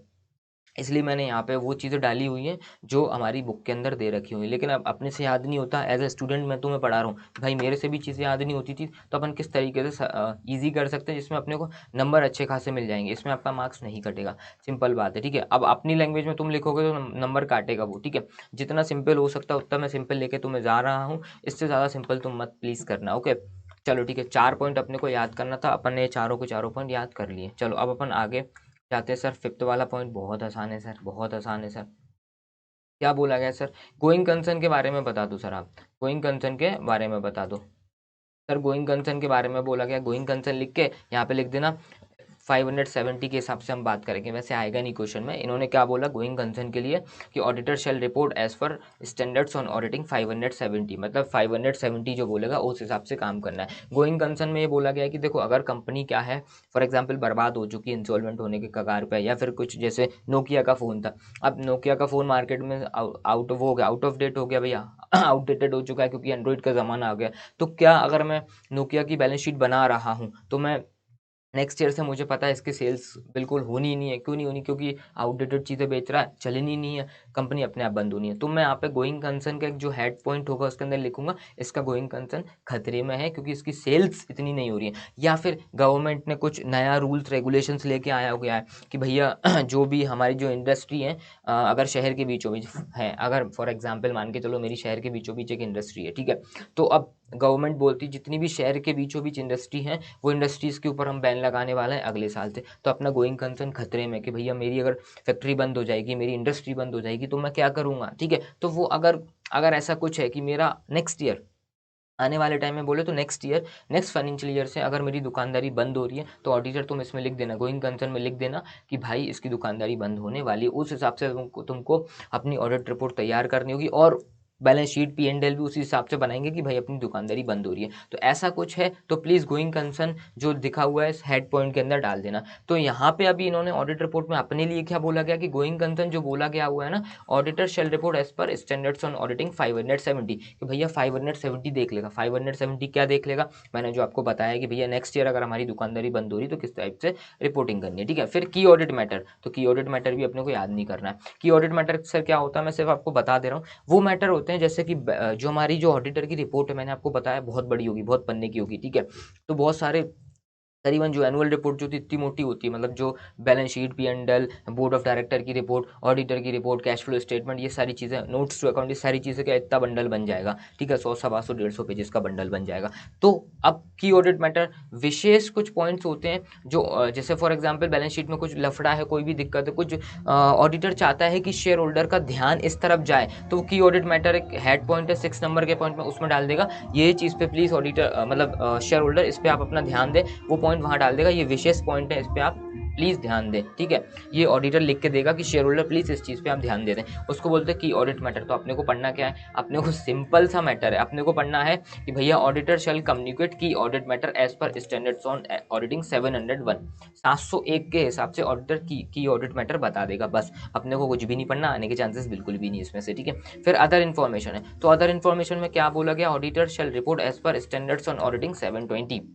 अदर इन्फॉर्मेशन 720 बात करता है, बस इतना सा लिख देना, काम खत्म है, ठीक है। फिर 8वां पॉइंट बोलता है managements responsibility for the financial statement, कि मैनेजमेंट की क्या रिस्पॉन्सिबिलिटी थी फाइनेंशियल स्टेटमेंट को बनाने में, ठीक है। तो पहला पॉइंट इसमें क्या लिखना है, ये काट देना, ये this section describes the management responsibility for, ये काट दो, डायरेक्ट लिखो कि प्रिपेयर करना है फाइनेंशियल स्टेटमेंट, और मैनेजमेंट की रिस्पॉन्सिबिलिटी है कि मैनेजमेंट प्रिपेयर करेगा फाइनेंशियल स्टेटमेंट को as per applicable financial reporting framework, FRF, financial reporting framework के हिसाब से फाइनेंशियल स्टेटमेंट को बनाना, ये मैनेजमेंट की रिस्पॉन्सिबिलिटी है। फिर दूसरी चीज़ क्या है सर, एसेस करना है entity's ability to continue as going concern. Assess करेगा, वो देखेगा कि हमारी कंपनी आगे फ्यूचर में चलने लायक है या नहीं है। मैंने आपको अभी गोइंग कंसर्न के ऊपर बताया कि भाई नोकिया है, आउटडेटेड हो गया, नहीं चल रहा, तो उनको एसेस करना है कि भैया चलेगी कंपनी कि नहीं चलेगी। नेक्स्ट ईयर की बात कर रहा हूँ, हमारा इस साल का फाइनेंशियल ईयर खत्म हुआ, अब मैं ऑडिट करने बैठा हूँ, अब जो नेक्स्ट ईयर हमारी चलेगी कि नहीं चलेगी, नहीं चलेगी तो बताना है, बैलेंस शीट पी&एल फिर उस हिसाब से बनते कि कंपनी को बंद करने के हिसाब से बनते। फॉर एग्जाम्पल भाई कोरोना आ गया, अब कोरोना में भाई सेल वगैरह नहीं होनी, बहुत सारी कंपनीज क्या बंद हो गई है, तो ऐसा कुछ केस है, तो एक बार तुम्हें एसेस करेगा मैनेजमेंट, एक बार चेक करेगा कि हमारी एंटिटी की एबिलिटी है आगे बढ़ने की या फिर नहीं है, ठीक है। ये वाला 8th वाला पॉइंट है, ठीक है। ये वाला 8 पॉइंट MCQ वगैरह के लिए जरूर याद करो कि भैया याद ही कर लो, ठीक है, तुम याद कर लो कि प्रिपेयर करना है financial statement as per applicable FRF। दूसरी चीज़ एसेस करना है entity's ability to continuous going concern, कि भैया हमारी कंपनी चल पाएगी या नहीं चल पाएगी। फिर 9th वाला पॉइंट बहुत इंपॉर्टेंट है, अपने को याद करना होगा। सर ये 9th वाला जो पॉइंट है ना, ये देखो कितना बड़ा है, मैं आपको आसान कराऊंगा, मैं आपको आसान कराऊंगा। देखो यहाँ तक पॉइंट दे रखा हुआ है, तो सर अपने को कैसे याद करना है, देखो मैं आपको पहले समझा देता हूँ सर है क्या। ऑडिटर की रिस्पॉन्सिबिलिटी बताना है for the audit of financial statement. Auditor तुम्हारी रिस्पॉन्सिबिलिटी क्या है ऑडिट करते टाइम पे, ठीक है। तो ये क्वेश्चन December 22 में आया हुआ है, 6 मार्क का, December 22 6 मार्क का ये क्वेश्चन आया हुआ है, ओके। चलो सर, तो सर सबसे पहली चीज़, अपने को इतना बड़ा क्वेश्चन तो याद नहीं होगा, ठीक है। तो अपने को क्या करना है सर, मैं यहाँ पे साइड में चीज़ों को लिखते हुए चल रहा हूँ सर। यहाँ पे आप क्या करना, आपकी समरी ही बुक में लाइन लगा लेना, ठीक, लाइन खींच लेना, यहाँ पे लिखना ए वाला पॉइंट। अपने को पहला पॉइंट क्या लिखना है, तो this section of the auditor's report, चलिए तो काट देना, ठीक है। अपने को डायरेक्ट लिख देना कि भैया ऑडिटर की क्या रिस्पॉन्सिबिलिटी। सबसे पहले पॉइंट लिखना है, पहले आप यहाँ पे एक ओवरऑल बनाना ऑब्जेक्टिव, यहाँ पे लिख देना ऑब्जेक्टिव, कि भैया state the objective of auditor. पहला पॉइंट क्या लिखना है कि ऑडिटर तुम्हारा ऑब्जेक्टिव क्या है, पहले ऑडिटर अपना ऑब्जेक्टिव बनाएगा। तो पहला पॉइंट यहाँ पे क्या लिखना है सर, ऑब्जेक्टिव। यहाँ पे आप साइड में लिख लेना पहला पॉइंट ऑब्जेक्टिव, जिससे आपको चीज़ें याद रहेंगी। सर ऑब्जेक्टिव क्या है ऑडिटर का, तुमने बचपन में पढ़ा है, मैंने तुमको बचपन में भी पढ़ाया था, पहली क्लास में भी पढ़ाया था। ऑडिटर का क्या ऑब्जेक्टिव है कि भाई ऑब्टेन करना है रीजनेबल एश्योरेंस। ऑडिटर क्या लेगा, रीजनेबल एश्योरेंस लेगा, एब्सोल्यूट एश्योरेंस कभी नहीं लेगा, रीजनेबल एश्योरेंस लेगा about whether the financial statement as a whole are free from material misstatement whether due to error और फ्रॉड। मतलब रीजनेबल एश्योरेंस देगा कि हमारा जो फाइनेंशियल स्टेटमेंट है, हमारी नहीं, रिलायंस कंपनी की जिसकी मैं ऑडिट कर रहा हूँ, उस कंपनी के जो फाइनेंशियल स्टेटमेंट है free from material miss statement, मतलब मटेरियल मतलब बड़ी और मिस स्टेटमेंट मतलब गलती, बड़ी गलती से हमारा जो फाइनेंशियल स्टेटमेंट है वो फ्री है। किसके कारण, फ्रॉड के कारण और एरर के कारण। मतलब मेरी फाइनेंशियल स्टेटमेंट में एरर और फ्रॉड नहीं है, मेरी नहीं, जिसका मैं ऑडिट कर रहा हूँ उसकी कंपनी में क्या नहीं है, फ्रॉड और एरर नहीं है उसकी फाइनेंशियल स्टेटमेंट में। ये उसका ऑब्जेक्टिव है पहला। तो ऑब्जेक्टिव का दो कांटे काट लेना। क्या काट लेना है सर, फाइनेंशियल स्टेटमेंट ऐसे लिख देना तो तुम्हें समझ आ जाएगा। ऑब्जेक्टिव के अंदर फाइनेंशियल स्टेटमेंट के ऊपर बात करना है और नीचे लिखना है तो free from material miss statement. ये मैं हाफ फॉर्म लिख रहा हूँ, तुम फुल फॉर्म लिख लेना, ठीक है, क्योंकि अगर मैं लिखने बैठूंगा तो अपना ही टाइम वेस्ट होगा। इसलिए मैं बोल रहा हूँ भैया पहला पॉइंट लिखो ऑब्जेक्टिव, उसके नीचे क्या, फाइनेंशियल स्टेटमेंट, उसके बाद अंदर क्या लिखना है अपने को, free from material misstatement है कि नहीं, एक पॉइंट कंप्लीट करो। फिर दूसरा पॉइंट उसी के साथ लिखना है भैया, इशू करना है ऑडिटर की रिपोर्ट दैट इंक्लूड्स करता है ऑडिटर का ओपिनियन। ऑडिटर अपनी रिपोर्ट इशू करेगा, उसमें अपना ओपिनियन डालेगा। अब एक बात बताऊं, मैं अपनी रिपोर्ट दे देता हूँ, उसमें अपना ओपिनियन नहीं डाला कि मैं, मतलब मैंने क्या चीज़ देखी है कि मतलब इन्होंने अकाउंटिंग पॉलिसीज फॉलो की कि नहीं, फाइनेंशियल स्टेटमेंट मिस, क्या बोलते हैं उसको, एरर और फ्रॉड के कारण मटेरियल मिस स्टेटमेंट है कि नहीं, मैंने क्या देखा, मैंने क्या चीज़ नहीं देखी। अगर मैं वो चीज़ नहीं डालूंगा तो ऑडिटर की रिपोर्ट का मतलब क्या हुआ, ठीक है। तो यहाँ पे दूसरा पॉइंट काट के क्या लिखना है सर, पहला पॉइंट क्या, ऑब्जेक्टिव से रिलेटेड, फाइनेंशियल स्टेटमेंट से रिलेटेड था, फिर दूसरा आएगा रिपोर्ट से रिलेटेड, ठीक है। रिपोर्ट में क्या लिखना है अपना ओपिनियन, ठीक है। आप चाहो तो ये पूरा पॉइंट का पॉइंट लाइन बना सकते हो, ऐसे लिखना, हाफ फॉर्म में भी आप लिख सकते हो, ठीक है। पहला पॉइंट अपने को ये लिखना होगा, ठीक है। फिर दूसरा पॉइंट क्या करना है sir, state the response reasonable assurance. अब सर दूसरे पॉइंट में अपने को क्या है, रीजनेबल एश्योरेंस से रिलेटेड ही बात कर दूँ। सर ये दे रखा होगा ना रीजनेबल एश्योरेंस, यहीं से निकाल लो सर, कहाँ से, पहले वाले पॉइंट से, कि भैया रीजनेबल एश्योरेंस के ऊपर बात करना है कि state the reasonable assurance is a high level of assurance, it is not a guarantee. इतना पॉइंट याद रखो। जो मैंने पहला पॉइंट मैंने डिलीट करके बताता हूँ आपको। सर जो मैंने अभी पहला पॉइंट पढ़ाया वहीं से अपने को क्या दूसरा पॉइंट निकाल लो सर, कैसे, ये जो रीजनेबल एश्योरेंस है यहीं से अब आप दूसरे पॉइंट को समझा दो कि ऑडिटर क्या देगा, स्टेट दैट रीजनेबल एश्योरेंस एक हाई लेवल का एश्योरेंस है। 100% ये श्योरिटी नहीं देगा कि भैया सब कुछ सही है, ये बताएगा मेरे हिसाब से सब कुछ सही है, 90% चीज़ें सही है। मैं 100% नहीं बोल सकता सब कुछ सही है, क्योंकि मैं भगवान नहीं हूँ। जो डिटॉल भी होता है 99.99% कीटाणु मारता है, 100% कीटाणु नहीं मारता, ठीक है। ऐसा ही हमारा ऑडिटर है, 90% या फिर 95% तक ये बोलेगा, 99% तक भी ये बोल सकता है रीजनेबल एश्योरेंस कि भैया आपकी बैलेंस शीट सही है, लेकिन 1% नहीं बोलेगा। एब्सोल्यूट एश्योरेंस नहीं देगा कि भाई सब कुछ सही है, 100% सब कुछ सही है, ऐसा नहीं बोलेगा। अब मैं भी ये चीज़ आपसे बोल सकता हूँ, तुम पास होगे कि नहीं होगे, मेरे को तुम्हारी पढ़ाई देख के लग रहा है हाँ तुम हो जाओगे, मैं एब्सोल्यूट सॉरी मैं रीजनेबल एश्योरेंस दे सकता हूँ, हाँ भाई तुम्हारी पढ़ाई देख के लग रहा है तुम पास हो जाओगे। 100% ये नहीं बोल सकता ना किसी के बारे में कि भैया वो बंदा पास होगा ही होगा। पता पड़े भाई सब कुछ अच्छा चल रहा था, एग्जाम देने गया, वो एग्जाम में जाके सो गया, ठीक है। वहाँ जाके कुछ ऐसा कुछ हुआ कि वो एग्जाम, सिर दुखने लगा, तबीयत खराब हो गई, तो एग्जाम नहीं दे पाया, तो ऐसे केस में अपन एब्सोल्यूट एश्योरेंस नहीं देते, ठीक है। तो यहाँ पे क्या बोला है, स्टेट करेगा, मतलब ऑडिटर की रिस्पॉन्सिबिलिटी क्या है कि स्टेट करना, बोलना कि रीजनेबल एश्योरेंस क्या है, कि हाई लेवल का एश्योरेंस है, ठीक है, but it is not a guarantee, ये गारंटी नहीं है। दूसरा पॉइंट हमारा हो गया। फिर तीसरा पॉइंट क्या है सर, यहीं से उठाना, इसी पहले वाले पॉइंट से उठाना है, मिस स्टेटमेंट से रिलेटेड। क्या उठाना है सर, मिस स्टेटमेंट से रिलेटेड, ये तीसरा वाला जो पॉइंट है क्या है sir, state that miss statement can be arisen from the fraud and error. बस इतना सा याद रखो, ये वाला पॉइंट मत रखो क्योंकि तुमसे इतनी सारी चीज़ें याद नहीं होगी। मैंने तुम्हें 3 पॉइंट याद करा है। पहला क्या करा है भैया, रीजनेबल एश्योरेंस देना है, ठीक है। दूसरा वाला पॉइंट क्या है भैया, ऑडिटर अपनी ऑडिट रिपोर्ट देगा। फिर तीसरा वाला पॉइंट क्या है, रीजनेबल एश्योरेंस एक हाई लेवल का एश्योरेंस है, गारंटी नहीं। चौथा वाला पॉइंट क्या है कि भैया state the miss statement can be arisen from the fraud and error. Miss statement fraud और एरर से हो सकती है। मैंने आपके चार पॉइंट याद कराए हुए अभी, तो ठीक है। दो ये हो चुके हैं, ए के अंदर डालो, फिर बी के अंदर क्या डालना है sir, reasonable assurance,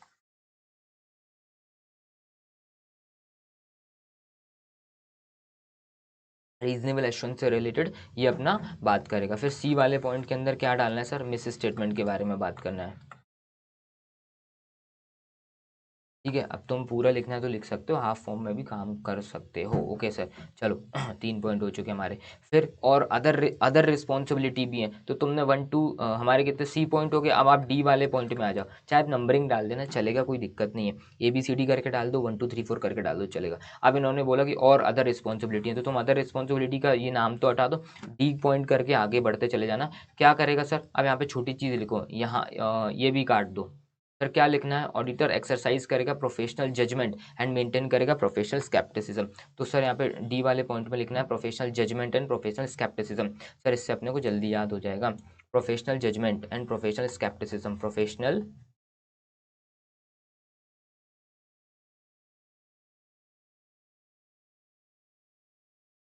scepticism and professional judgement. ठीक है,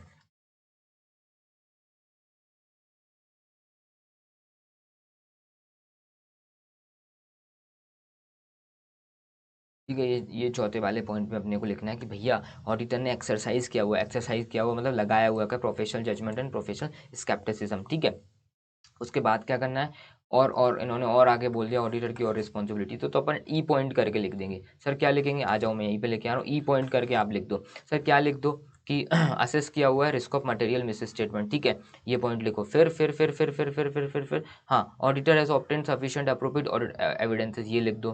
ठीक है, पहले काटता हूँ इसको, एक ऊपर वाला हमारा पॉइंट रह गया है, एक सेकेंड। हाँ, पर ऑडिटर ने परफॉर्म किया है ऑडिट का प्रोसीजर, बस ठीक है, ऑडिटर एज परफॉर्म। ठीक है, ऑडिटर ने क्या परफॉर्म किया, auditor as perform audit procedure, ये लिख देना। ठीक है, उसके बाद लिखना है ऑब्टेन किया हुआ है सफिशिएंट अप्रोप्रिएट ऑडिट एविडेंसेस। ठीक है, ये पॉइंट लिख देना। बस उसके बाद ठीक है, ये लिखना है, लिख देना कि भैया ऑडिटर ने एवेल्यूट क्या हुआ है, evaluate the appropriateness of accounting policies, इतना पॉइंट लिख दो। उसके बाद लिख देना क्या भैया, गोइंग कंसर्न, भैया to conclude the appropriateness of management use of the going concern, मतलब मैनेजमेंट ने बोला है कि भैया गोइंग कंसर्न है, तो एक बार चेक तो करो, तुम भी तो देखो मैनेजमेंट सही बोल रहा है नहीं बोल रहा है। तो ई वाला पॉइंट क्या बोलता था, रिस्क, रिस्क से related, risk of material miss statement. फिर एफ वाला पॉइंट है ऑडिट प्रोसीजर, मैं साइड में करता हूँ हल्का सा। ठीक है, और ऑडिट प्रोसीजर। ठीक है, जी वाला पॉइंट क्या बोलेगा भैया, सफिशिएंट एप्रोप्रिएट ऑडिट एविडेंसेस, ये किसी को स्पेलिंग याद नहीं हो तो यहाँ से उठा लेना, सफिशिएंट एप्रोप्रिएट ऑडिट एविडेंसेस के बारे में बात करना है। एफ वाला पॉइंट क्या बात करेगा, अकाउंटिंग पॉलिसीज के बारे में बात करेगा, ABCDEF, FGH, ये एच वाला ABCDEFGH आई वाला पॉइंट क्या बोलेगा, गोइंग कंसर्न के ऊपर बात करना है। इतने सारे पॉइंट है, 7 8 पॉइंट है, तो तुम इस तरीके से याद करना, आराम से याद हो जाएंगे, नहीं तो फिर तुम बोलोगे हमें याद नहीं हो रहा है। ठीक है, पहला क्या था सर, ऑब्जेक्टिव दिखाना है। सर ऑडिटर का state the objective of auditor, auditor का क्या ऑब्जेक्टिव है कि financial statement as a whole are free from material misstatement है या नहीं है। फिर दूसरी चीज़ है रिपोर्ट देना है, कि रिपोर्ट देना, अपने ओपिनियन बताएगा, रिपोर्ट में क्या बताएगा ऑडिटर, अपना ओपिनियन बताएगा। फिर तीसरा पॉइंट क्या है भाई, reasonable assurance, reasonable assurance is a high level of assurance, it is not a guarantee. ठीक है, उसके बाद क्या है, मिस स्टेटमेंट के ऊपर बात करना है, miss statement can be arisen from fraud और एरर, ये दिखा हुआ है ना, देखो मिस स्टेटमेंट कहाँ से आ सकता है, फ्रॉड एंड एरर से आ सकता है। फिर भैया, फिर डी वाला पॉइंट क्या बताना है कि ऑडिटर ने एक्सरसाइज किया हुआ है, auditor has exercised professional scepticism and professional judgement. ये मैं बहुत सिंपल पॉइंट करके लेके आया हूँ कि मुझे पता है एज ए स्टूडेंट, मैं भी अगर होता तो मुझे भी दिक्कत आती इस पॉइंट को याद करने में। ठीक है, फिर रिस्क से रिलेटेड अपने को पॉइंट पर बात करना है कि भैया auditor auditor has assess the risk of material miss statement, risk of material miss statement बोले तो ROMM ऑडिटर ने असेस किया हुआ है। ठीक है, फिर auditor has perform the audit procedure. ठीक है, बस इतना याद रखो। फिर auditor has obtain sufficient appropriate audit evidences. ठीक है, फिर लास्ट में क्या लिखना है भैया, अकाउंटिंग पॉलिसी से रिलेटेड है, तो बोला गया इवेल्यूशन, ऑडिटर हैज इवेल्यूटेड, ऐसा लिख सकते हो, the appropriateness of accounting policies, बस लिख दो। फिर ठीक है, क्या फिर लास्ट में क्या लिखा हुआ है कि ऑडिटर हैज क्या लिखा है, कंक्लूड की जगह आप लिख सकते हो auditor has evaluated the appropriateness of going concern, इतना आप लिख देना, काम हो जाएगा। ठीक है, दैट्स इट, अपन ने मोटे मोटे पॉइंट्स यहाँ पे कवर किए हुए हैं जिससे अपने को याद हो सके। ठीक है, अगर आप ये वाले पॉइंट आपको रटे हुए हैं तो आप रख सकते हो, कोई दिक्कत ही नहीं है भाई। मैंने आपको इजी इसलिए कराया हुआ है क्योंकि मैंने पहले भी बैचेस लिए हुए हैं, बच्चे वहाँ पे डरते हैं चीज़ों को याद करने से, इसलिए मैं चाहता हूँ तुम छोड़ने से अच्छा है कि भाई चीज़ों को कंप्लीट करके जाओ, भले यहाँ पे टाइम लग रहा है। ठीक है, तो ये हमारा क्वेश्चन बन जाएगा, हम आराम से, मतलब 7 नंबर का आएगा तो आराम से तुम मिनिमम 5 तो तुम लेके आ जाओगे आराम से, ठीक है, छोड़ने के बजाय। बहुत सारे स्टूडेंट्स इसको छोड़ते हैं क्योंकि सर टफ लग रहा है, नहीं हो रहा, बहुत सारे क्वेश्चन इसके अंदर, बहुत सारी चीज़ें डली हुई है, बहुत सारा कंटेंट है, तो मैंने ईजी वे में कर दिया। अगर तुमसे याद हो सकता है तो सारी चीज़ें याद कर लो, इससे अच्छा कुछ हो भी नहीं सकता। ठीक है सर, यहाँ पे जाता हूँ। फिर sir other reporting responsibility. Other reporting responsibility मतलब और क्या आप रिपोर्ट करोगे सर, ये भी इन्होंने बोला कि इसको याद नहीं करना है, बस सुन लो। अदर रिपोर्टिंग रिस्पॉन्सिबिलिटी में बोला कि अदर कोई रूल्स रेगुलेशन कुछ कह रहा है तो वो आप लिख दो। तो इन्होंने बोला कारो, एग्जाम्पल में कारो, ये अपन कारो नीचे पढ़ेंगे, कंपनीज ऑडिटर रिपोर्ट ऑर्डर 2020। इसमें क्या बोला गया सर, इसमें ये चीज़ बोला गया कि ऑडिटर को कुछ और चीज़ें हैं जो अपनी रिपोर्ट में इंक्लूड करना है, तो इन्होंने अदर रिपोर्टिंग रिस्पॉन्सिबिलिटी के अंदर ये नीचे वाली पॉइंट्स आ जाएंगी। ठीक है, फिर है भाई सिग्नेचर कर देगा ऑडिटर, डेट डाल देगा, प्लेस डाल देगा। ठीक है, तो ये एमसीक्यू पे आ सकता है भैया, एमसीक्यू पे प्लेस वगैरह आ सकता है कि भैया प्लेस कौन सी होगी, पहले रफ कर देता हूँ, फिर अपने को प्लेस वगैरह के बारे में बात करते हैं। ठीक है,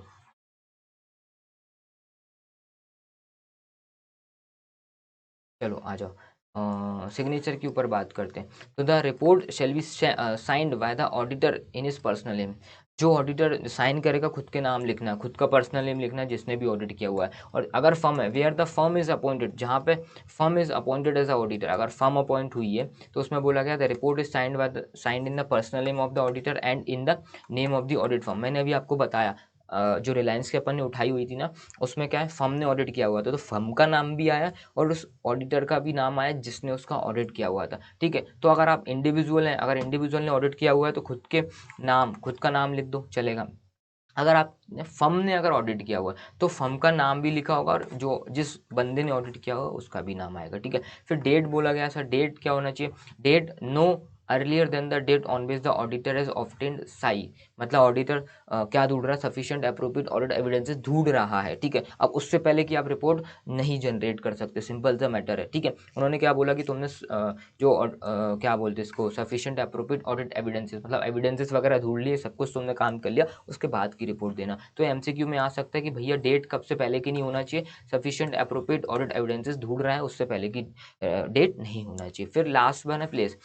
प्लेस कौन सी होगी, it ordinarily the city where the audit report is sign. वह प्लेस होगी जिधर तुमने ऑडिट रिपोर्ट साइन किया हुआ है। ये एमसीक्यू में आ सकता है डेट और प्लेस से रिलेटेड कि भैया कौन सी प्लेस हम लिखेंगे। फॉर एग्जाम्पल इंदौर में बैठा, इंदौर में साइन किया हुआ है मैंने रिपोर्ट, मुंबई की कंपनी, इंदौर में मैं अगर साइन कर रहा हूँ तो where the audit report is sign. ठीक है, जहाँ बैठ के आपने साइन वगैरह किए हुए हैं, जहाँ पे आप रिपोर्ट प्रिपेयर कर रहे हैं, वहाँ की आप अपनी क्या डाल दें सर, रिपोर्ट वो डाल दें, प्लेस डाल दें। ठीक है, ये सर हमारा हो गया सर 40 मिनट्स के अंदर अंदर हमने स्टैंडर्ड्स ऑन ऑडिटिंग 700 कंप्लीट किया और आने के जो जो चांसेस है वो मैंने आपको पढ़ा दिया। सर एक छोटा सा ब्रेक लो, 5 मिनट 10 मिनट का, उसके बाद अपन स्टार्ट करते हैं companies auditor report order 2020। CARO, इसको क्या बोलेंगे सर अपन हिंदी में, अपनी लैंग्वेज में इसको सर CARO, कारो 2020 बोलते हैं। सर इसके आने के चांसेस क्या हैं, देखो मैं आपको पहले ही बता देता हूँ, इंपॉर्टेंट चीज़ें क्या क्या चीज़ आ सकती है इससे रिलेटेड। सर देख सकते हो, एप्लीकेबिलिटी ऑफ कारो, ये चीज़ आ सकती है, भैया किन किन कंपनीज पर कारो लगेगा, ये चीज़ आ सकती है। ठीक है, एक चीज़ और इसके अंदर कुछ कुछ ही पॉइंट्स हैं जो आने के चांसेस हैं। पहला पॉइंट ये है कि भैया नॉन करंट एसेट से रिलेटेड पॉइंट आ सकता है। ठीक है, फिर दूसरा है इन्वेंट्री से रिलेटेड पॉइंट आ सकता है, फिर तीसरा है इन्वेस्टमेंट, ये थर्ड वाला पॉइंट आ सकता है। ओके, उसके बाद जो पॉइंट्स हैं आने के जो चांसेस है, सेवेंथ वाला पॉइंट आ सकता है। इसको भी मैं आसान करके आपको पढ़ाऊंगा जिससे तुम्हें तकलीफ ना हो याद करने में। फिर आएगा नाइन्थ वाला पॉइंट आ सकता है, मतलब 4 या 5 पॉइंट्स हैं वो आने के चांसेस हैं। उसके बाद कुछ भी ऐसा नहीं है जो आएगा। ठीक है, तो कितने पॉइंट, 1 2 3 4, ठीक है 4 और 5, इसमें से 5 पॉइंट और ये 6 वाला एप्लीकेबिलिटी, मतलब 6 क्वेश्चंस इसको पढ़ना है, बस 6 क्वेश्चन से हमारा काम आराम से हो जाएगा। ठीक है, लंबी गहरी सांस लेना, शांति से अब अपन इसको स्टार्ट करेंगे। ठीक है, और एक छोटा सा ब्रेक लेना चाहो तो तुम ब्रेक भी ले सकते हो। सर अब हम लोगों को कारो का पहला क्वेश्चन याद करना है। सर कारो क्या होता है, company auditor report order 2020। Sir इसके अंदर क्या चीज़ है, सर देखो ऑडिटर को बोला गया है, ऑडिटर साहब आपको ये जो पॉइंट्स दिख रहे हैं मैं आपको दिखा भी दे रहा हूँ, ये जो matters to be included in auditor's report, auditor साहब इन मैटर्स को भी अपनी ऑडिट रिपोर्ट में इंक्लूड कर लेना। ठीक है, कब कर लेना, ये सब कंडीशन वगैरह दे रखी हुई है, अपन देख लेंगे। 5-6 क्वेश्चन लगभग याद करने, ज़्यादा दिमाग फोड़ी इसमें नहीं करना है। ठीक है सर, तो मैं सबसे पहले एप्लीकेबिलिटी पे बात करूंगा कि ऑडिट कारो लगता किस पे। पहली चीज़ बताओ सर, है क्या ये कारो? Companies auditor report order. Companies auditor report order पहले 2016 होता था, अब बदल के 2020 हो चुका है। सर क्या चीज़ है ये? ऑडिटर को अपनी रिपोर्ट में कुछ चीज़ें और इंक्लूड करना होगा। ठीक है सर, ये चीज़ इन्होंने दे रखी हुई है सर। ठीक है, कर लेंगे। तो सर किन किन कंपनीज के ऊपर ये कारो लगता है? तो सबसे पहली चीज़ है एप्लीकेबिलिटी पे, या तो एमसीक्यू आ सकता है या तो डायरेक्ट क्वेश्चन आ सकता है। ठीक है, it applies to every company, सारी कंपनीज पे लगेगी including foreign company. Sir foreign company का मतलब क्या? कोई भी कंपनी इंडिया के बाहर है, इंडिया में आके काम कर रही है, उसको मैं बोलूँगा फॉरेन कंपनी। ऐसा नहीं है कि इंडिया की कंपनी बाहर जाके काम कर रही है, ऐसा नहीं। कोई भी कंपनी बाहर की, इंडिया के बाहर की कोई भी कंपनी इंडिया में आके रजिस्ट्रेशन लेती है कि मुझे क्या है, अपने इंडिया में रजिस्ट्रेशन दे दो कंपनी से 2013, तो 2013 बोलेगा तुम फॉरेन कंपनी, तुम बाहर की कंपनी, तुम्हारा नाम रख देंगे फॉरेन कंपनी, रजिस्ट्रेशन तो मिल जाएगा, सिंपल है। ठीक है, जैसे इंडिया के बाहर के बंदे यहाँ आते फॉरेनर्स, हम बोलते फॉरेनर आए, फॉरेनर आए, वो सेम सेम चीज़ है। ठीक है, तो बोला गया कि भैया सारी कंपनीज पे लगेगा इंक्लूडिंग फॉरेन कंपनी। ठीक है, सेक्शन वैक्शन याद मत रखो, ये सेक्शन 2 सब सेक्शन 42 लिखा हुआ है, कोई दिक्कत नहीं। एक्सेप्ट बोला किन किन पर नहीं लगेगा? बैंकिंग कंपनी पर नहीं लगेगा, इंश्योरेंस की कंपनी है उस पर नहीं लगेगा, जो सेक्शन 8 कंपनी होती है ना, इस पर लिखा नहीं, सेक्शन 8 कंपनी, एनपीओ वगैरह, जो नॉन प्रॉफिट ऑर्गेनाइजेशन है उस पर नहीं लगेगा। फिर 1% कंपनी, एक बंदे की कंपनी है, उस पर नहीं लगेगा। फिर है स्मॉल कंपनी, स्मॉल कंपनी में छोटा सा अमेंडमेंट लॉ के लिए काम किया है, ऑडिट के लिए नहीं है। स्मॉल कंपनी कौन सी कंपनी? जिसका paid up share capital 4 crore रुपए तक हो और जिसका टर्नओवर 40 करोड़ रुपए तक हो। कब देखेंगे? इमीडिएटली प्रिसीडिंग फाइनेंशियल ईयर है। अगर मैं 1 अप्रैल 2022-23 में खड़ा हूँ, 1 अप्रैल 22 से 31 मार्च 23 तक ये मेरा फाइनेंशियल ईयर है, तो मैं पिछले साल का मुड़ के पीछे देख के पिछले साल का फाइनेंशियल ईयर देखूंगा। इमीडिएटली प्रीसीडिंग फाइनेंशियल ईयर है, सॉरी, पिछले साल का फाइनेंशियल ईयर देखूंगा मैं। ठीक है, स्मॉल कंपनी कौन सी कंपनी होगी? जिसका paid up share capital 4 crore रुपए तक है और जिसका टर्नओवर 40 करोड़ रुपए तक था पिछले साल। ठीक है, उसको मैं बोलूंगा स्मॉल कंपनी। ठीक है सर, फिर जाएगा हमारा का sir private company. Private company में कुछ लिमिट दे रखी हुई है, तो सबसे पहले मैं तुमको याद करा दूं। सर याद कैसे करना है? SBI, SBI PO, SBI PO, 8 और लगा दो इसके आगे। ठीक है, ये हमारा निमोनिक बनेगा 8 SBI PO। सर किन किन पे लगता है? और कारो सब पे लगता है इंक्लूडिंग फॉरेन कंपनी, एक्सेप्ट ये 8 SBI PO को छोड़ देना, 8 SBI PO को छोड़ देना, सब पे लगता है। 8 का मतलब हो गया मेरा कौन सी company? Section 8 company, section 8 company मतलब एनपीओ वगैरह। यहाँ पे चाहो तो एनपीओ लिख सकते हो, नॉन प्रॉफिट ऑर्गेनाइजेशन। एस से होगा मेरा स्मॉल कंपनी, ये मेरा स्मॉल कंपनी का वर्ड हो गया। 4 और 40 याद रख लेना, स्मॉल कंपनी किसको बोलेंगे? 4 करोड़ तक paid of share capital, 40 crore तक हमारा टर्नओवर था। ये दोनों चीज़ें प्रीसीडिंग फाइनेंशियल ईयर, पिछले साल की देखेंगे। SB से आएगा मेरा बैंकिंग कंपनी हो गया। आई से आएगा मेरा क्या? Insurance company, 8 SBI। सिर्फ पी से आएगा फिर हमारा प्राइवेट लिमिटेड कंपनी, और फिर ओ से आएगा हमारा 1% कंपनी। ठीक है, सिंपल है। 8 SBI PO, 8 से मेरा सेक्शन 8 कंपनी, एस से स्मॉल कंपनी, बी से बैंकिंग कंपनी, और आई से मेरा इंश्योरेंस कंपनी, पी से मेरा प्राइवेट कंपनी, और ओ से मेरा 1% company. 8 SBI PO, 8 SBI PO, 8 SBI PO, ये हमारा निमोनिक है। इन कंपनीज पर कानून नहीं लगता, ये आपसे पूछा जा सकता है। सर अब प्राइवेट कंपनी में कुछ कुछ लिमिट दे रखी हुई है, कौन सी प्राइवेट कंपनी जिस पर हम कानून नहीं लगाएंगे, किन किन पर लगेंगे? देखो, अगर जो प्राइवेट कंपनी, अगर वह सब्सिडरी है या फिर होल्डिंग कंपनी है पब्लिक कंपनी की, कोई भी पब्लिक कंपनी है जिसमें पब्लिक का पैसा लगा हुआ है, मतलब लिस्टेड है कहीं भी, NSE BSE पर लिस्टेड है, मतलब जिसके शेयर्स मार्केट में आए हुए हैं, मतलब जिसमें पब्लिक का पैसा लगा हुआ है, सिंपल। अगर कोई भी प्राइवेट सॉरी पब्लिक कंपनी है, क्या है सर, क्या है सर, क्या है सर? अगर कोई भी प्राइवेट कंपनी है, वो क्या है? सब्सिडरी है या फिर होल्डिंग कंपनी है पब्लिक कंपनी की, तो उस पर कानून लगेगा। क्या बोला गया? प्राइवेट कंपनी है लेकिन वो क्या है? होल्डिंग कंपनी या फिर सब्सिडरी कंपनी किसकी? पब्लिक कंपनी की, तो लग जाएगा। तो क्या लिखा हुआ है? Private limited company not being, या नहीं होना चाहिए क्या? सब्सिडरी या फिर होल्डिंग कंपनी पब्लिक कंपनी की नहीं है, तो इस पे कारों की रिपोर्टिंग नहीं होगी। अगर पब्लिक कंपनी का ये सब्सिडरी है या फिर होल्डिंग है तो लग जाएगा। ठीक है, और दूसरी चीज़ क्या बोला गया है? जो प्राइवेट लिमिटेड कंपनी, पहले मैं रफ कर देता हूँ, आधी चीज़ें क्या समझ नहीं आती हैं।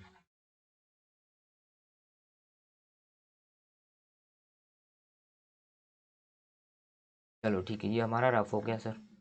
ठीक है सर, पहली कंडीशन क्या बोल रहा हूँ मैं कि भैया सब्सिडरी या फिर होल्डिंग कंपनी मत होना, किसकी मत होना, पब्लिक कंपनी की मत होना, ठीक है। फिर दूसरी चीज़ क्या बोला, जो प्राइवेट कंपनी है अगर उसकी पेड अप शेयर कैपिटल और उसके जो रिजर्व्स एंड सरप्लस है नॉट मोर देन 1 करोड़ रुपए as on the balance sheet date, as on the balance sheet date, मैं इस साल देखूंगा, इस साल देखूंगा जो मेरी प्राइवेट कंपनी है किस पर मेरे को कारो नहीं लगेगा, अगर मेरी कंपनी का paid up share capital and reserves and surplus दोनों मिला के, paid up share capital plus reserves and surplus 1 crore रुपए से ऊपर नहीं है, 1 करोड़ से ऊपर नहीं है, नॉट मोर देन 1 करोड़, मतलब 1 करोड़ रुपए तक है तो कारों की रिपोर्टिंग नहीं करनी है, ठीक है। क्या दे रखा हुआ है, as on balance sheet date, इस साल का देखेंगे टर्नओवर, बात समझना, इस साल का paid up share capital and reserve देखेंगे as on balance sheet date, balance sheet date मतलब इस साल की बैलेंस शीट डेट होगी, उस पर देखेंगे कि मेरा 1 करोड़ रुपए से ऊपर तो नहीं है, अप टू 1 करोड़ है चल जाएगा, not more than 1 crore, 1 crore रुपए तक paid up share capital and reserve and surplus दोनों को मिला के देखेंगे, नहीं है 1 करोड़ तक है चल जाएगा, कोई दिक्कत नहीं, मेरे पे कारों की रिपोर्टिंग नहीं होगी।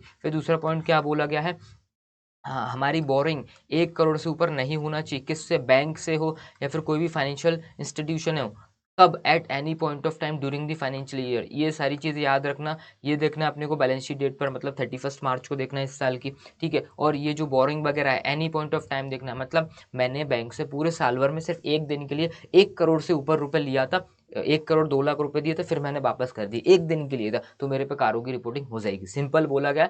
एक भी दिन के लिए अगर तुमने पैसा लिया है ना कंपनी, तो तुम पे कारों की रिपोर्टिंग हो जाएगा, ठीक है। कौन सी कंपनी की बात कर रहे हैं, प्राइवेट कंपनी की बात कर रहे हैं सर, मैंने 2 कंडीशन पढ़ा दिया, 3 कंडीशन हो गई सर। पहली चीज कि आप किसी भी कंपनी की होल्डिंग कंपनी, सब्सिडरी कंपनी नहीं, कौन सी कंपनी की, पब्लिक कंपनी की नहीं है, तो ठीक है अब नहीं लगा रहे तुम पे कारों की रिपोर्टिंग। फिर दूसरी चीज, कारों की रिपोर्टिंग मतलब ऑडिटर अपनी रिपोर्ट में ये पॉइंट्स नहीं लिखेगा जो मैं आगे पढ़ाऊंगा। फिर दूसरी चीज क्या बोला गया, आपका paid up share capital and reserve and surplus 1 crore से ऊपर नहीं है, कब नहीं है, इस साल का देखेंगे, ठीक है। फिर तीसरी चीज क्या है सर, आपका बोरोइंग नहीं है, आपने उधार नहीं लिया, किससे, किसी बैंक से या फिर फाइनेंशियल इंस्टीट्यूशन से, पूरे साल भर में कभी 1 करोड़ से ऊपर नहीं लिया, तो हम आप पे कारों की रिपोर्टिंग नहीं करेंगे।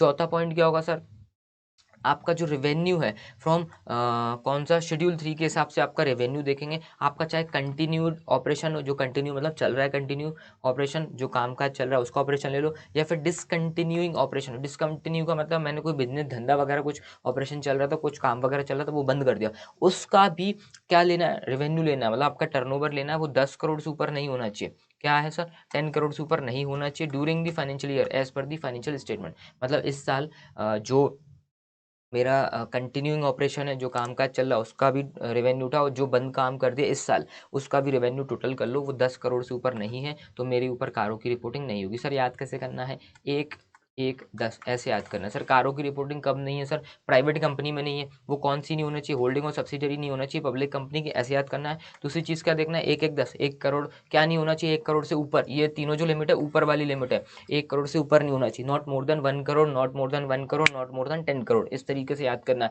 Sir. Paid up share capital and reserve 1 crore से ऊपर नहीं है, और मेरे क्या बोला गया, बोरोइंग 1 करोड़ से ऊपर नहीं है, एनी पॉइंट ऑफ टाइम पूरे साल भर में कभी भी देखेंगे, और मेरा जो रेवेन्यू था पूरे साल में कंटिन्यूड ऑपरेशन से और अनकंटिन्यूड ऑपरेशन से दोनों से उठा के देखेंगे, शेड्यूल 3 के हिसाब से 10 करोड़ से ऊपर नहीं है तो मेरे ऊपर कारों की रिपोर्टिंग नहीं होगी, इतना अपने को याद रखना है, एमसीक्यू वगैरह भी आ सकता है बस, ठीक है सर, यहाँ अपन ने याद किया। अब मैं आ जाऊँ मेन चीज़ों पर, ठीक है ठीक है ठीक है ठीक है ठीक है सर। इसमें क्या दे रखा हुआ है, matters to be included in auditor's report, कौन कौन सी चीज़ें ऑडिटर की रिपोर्ट में अपने को इंक्लूड करना है सर। सर अपने मैंने यहाँ पे एक मिनट, मैंने यहाँ पे निमोनिक वगैरह बनाए हुए थे, वो देखना पड़ेगा वो कहाँ चले गए, मैंने आपको याद कराए हुए सारे के सारे जो पॉइंट्स हैं, मैंने आपको याद कराने के लिए निमोनिक वगैरह बना के लेके आया था, चलो वो मैं ढूंढ लूँगा, ठीक है। अभी अपने जो जो 20 के 20 पॉइंट है अपने को याद हो जाएंगे, या आपसे पूछा भी जा सकता है कि बताओ कौन से पॉइंट में कौन सा लिखा हुआ था, तो ये अपने को याद भी करना है, तो मैं याद भी आपको करा दूंगा, कोई दिक्कत नहीं है, टेंशन मत लो, मैंने निमोनिक वगैरह अच्छा बना के रखा हुआ है, बस बस बस बस खुल जाए, 2 मिनट रुकना, 2 मिनट रुकना, जल्दी खुल भाई जल्दी खुल।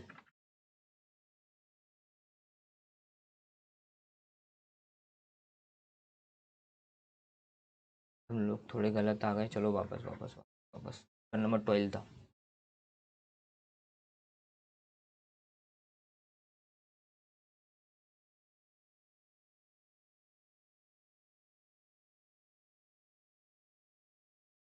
चलो चलो चलो चलो, हाँ आ गए हम लोग, वापस आ गए वापस आ गए, ठीक है sir. Matters to be included in auditor की रिपोर्ट, ऑडिटर अपनी रिपोर्ट में कौन कौन से मैटर्स को इंक्लूड करेगा सर, ठीक है सर। थोड़ा जूम कर दे रहा हूँ मैं, थोड़ा सा नन्ना मुन्ना सा, चलिए अब थोड़ा सा विजिबल होगा, ठीक है। तो सर इसके निमोनिक वगैरह मैं याद करा दूंगा सर। सबसे पहले क्या लिखना है, CLAUSE, क्लॉज 3, फिर याद कैसे होगा, 1 2 3, ठीक है, ऐसे रोमन नंबर में जाएगा, 4, ठीक है, 5, ऐसे करके सर 22 तक जाएगा, ठीक है सर, ऐसे करके 22 तक जाएगा, ये इस टाइप से जाएगा सर। 22 पॉइंट है, अपने को याद करना है, नाम जरूर याद कर लेना 22 के 22 का, वो मैं करा दूंगा निमोनिक वगैरह देखे सर। क्यों? क्योंकि सर MCQ वगैरह में ये पूछ सकते, बताओ क्लॉज 3 के कौन से उसमें दे रखा हो, तो कौन से पॉइंट में दे रखा था नॉन करेंट एसेट, तो तुम्हें 1 वाले पे टिक लगाना होगा, MCQ वगैरह के लिए इंपॉर्टेंट है। बाकी अगर जो मेन क्वेश्चन बढ़ेगा 7 मार्क्स का जो नंबर बन सकता है, वो इस पर बन सकता है भैया नॉन करेंट एसेट पे। तो ऑडिटर अपने को क्या क्या चीज़ें बताना होगा, तो ऑडिटर क्या क्या चीज़ बताएगा, सबसे पहली चीज़ है क्लॉज 3, 3 लिखना ज़रूरी है सबके आगे, क्लॉज 3, CLAUSE 3 3 3 3 3 लिखना सबके आगे ज़रूरी है, फिर 1, ठीक है, इस तरीके से लिखना है क्लॉज 3 1, ठीक है, डैश लगा के लिख देना भैया। पहला जो पॉइंट है नॉन करंट एसेट, आपसे पूछा जाएगा नॉन करंट एसेट में क्या क्या चीज़ें चेक करना है, ठीक है। तो अपने को ऑडिटर रिपोर्ट करेंगे, 5 पॉइंट है, इसमें भी मैं बड़े आसानी से बना दूंगा, जैसे स्टैंडर्ड्स ऑन ऑडिटिंग 700 के अंदर मैंने आसान पॉइंट बनाए थे, वैसे ही मैं आपको बना दूंगा। नॉन करंट एसेट से रिलेटेड अपने को रिपोर्टिंग करनी है, क्या करनी सर, नॉन करंट एसेट से रिलेटेड, नॉन करंट एसेट में होगा सर हमारा PPE आएगा, प्रॉपर्टी प्लांट एंड इक्विपमेंट आएगा सर, बिल्डिंग वगैरह लैंड वगैरह सारी चीज़ें आएंगी। PPE मतलब फिक्स एसेट से रिलेटेड बातें करनी है, उससे रिलेटेड अपने को रिपोर्टिंग देना है, तो इससे रिलेटेड अपने को 5 पॉइंट से, तो 5 के छोटे छोटे से नन्हे मुन्ने से निमोनिक विमोनिक बना के अपन याद कर लेंगे, ठीक है। तो सबसे पहले क्या दे रखा होगा कि weather the company is maintaining proper records, कौन कौन से showing full particulars including quantitative details, situation of PPE property plant and equipment and full particulars of intangible assets. Auditor को बताना है कि क्या कंपनी मेंटेन कर रही है क्या प्रॉपर रिकॉर्ड्स। तो सबसे पहले पॉइंट के अंदर भैया नॉन करंट एसेट है, तो तुम यहाँ पे लिखना रिकॉर्ड, ठीक है, रिकॉर्ड लिख लेना, रिकॉर्ड्स के अंदर तुम लिख देना भैया फुल पर्टिकुलर्स, तो पर्टिकुलर्स, ठीक है। इस तरीके से तुम्हें याद करना पड़ेगा कि भैया, और पूरा का पूरा कंटेंट याद मत करना, तो नॉर्मल सा कंटेंट है भाई कि भाई नॉन करंट एसेट के अंदर क्या लिखना है सर, आपने को चेक करना है whether the company is maintaining records और नॉट, रिकॉर्ड्स के अंदर लिखना है इंक्लूडिंग क्या क्या चीज़ इंक्लूड करना है, पर्टिकुलर्स इंक्लूड करना है, पहली चीज़ क्या है पर्टिकुलर्स, फिर लिखना है क्वांटिटेटिव डिटेल्स, ठीक है, फिर लिखना है सिचुएशन, 3 चीज़ लिख देना, पर्टिकुलर्स, फिर लिखना है क्वांटिटेटिव डिटेल्स, फिर लिखना है सिचुएशन ऑफ PPE, बस इतना लिख देना, चौथा वाला काटना है तो काट दो, ठीक है, एक पॉइंट कंप्लीट हो गया, ठीक है सर। इस तरीके से याद किया जाता है ऑडिट, ठीक है। फिर दूसरा क्या बोला गया, whether this PPE property plant and equipment को मैं शॉर्ट फॉर्म में PPE बोल रहा हूँ, अकाउंट्स में भी बोलते हैं, ठीक है। PPE has been physically verified, मतलब बाय मैनेजमेंट, मतलब जो PPE है प्रॉपर्टी प्लांट एंड इक्विपमेंट है, हमारे मैनेजमेंट ने, हमारे नहीं जो कंपनी है उसके मैनेजमेंट ने क्या फिजिकली चेक किया कि नहीं किया, वो अपने को लिखना पड़ेगा। तो यहाँ पे लिख दो physically verified, physical verified, verification, ऐसा कुछ भी लिख दो, ये तो याद करने के लिए। पहला है रिकॉर्ड, रिकॉर्ड में सर क्या लिखना है, whether the company is maintaining record, ठीक है, इंक्लूडिंग पर्टिकुलर्स, ठीक है, सिचुएशन, ठीक है, कंडीशन ऑफ PPE, ऐसे करके लिखना। फिर पर्टिकुलर्स ऑफ इंटेंजिबल एसेट लिख दो, 3 पॉइंट लिख दो, बहुत है। फिर दूसरे में क्या लिखना है, weather the company has physically verified क्या, दी PPE को फिजिकली वेरीफाइड किया कि नहीं किया, 2 पॉइंट लिख दिया।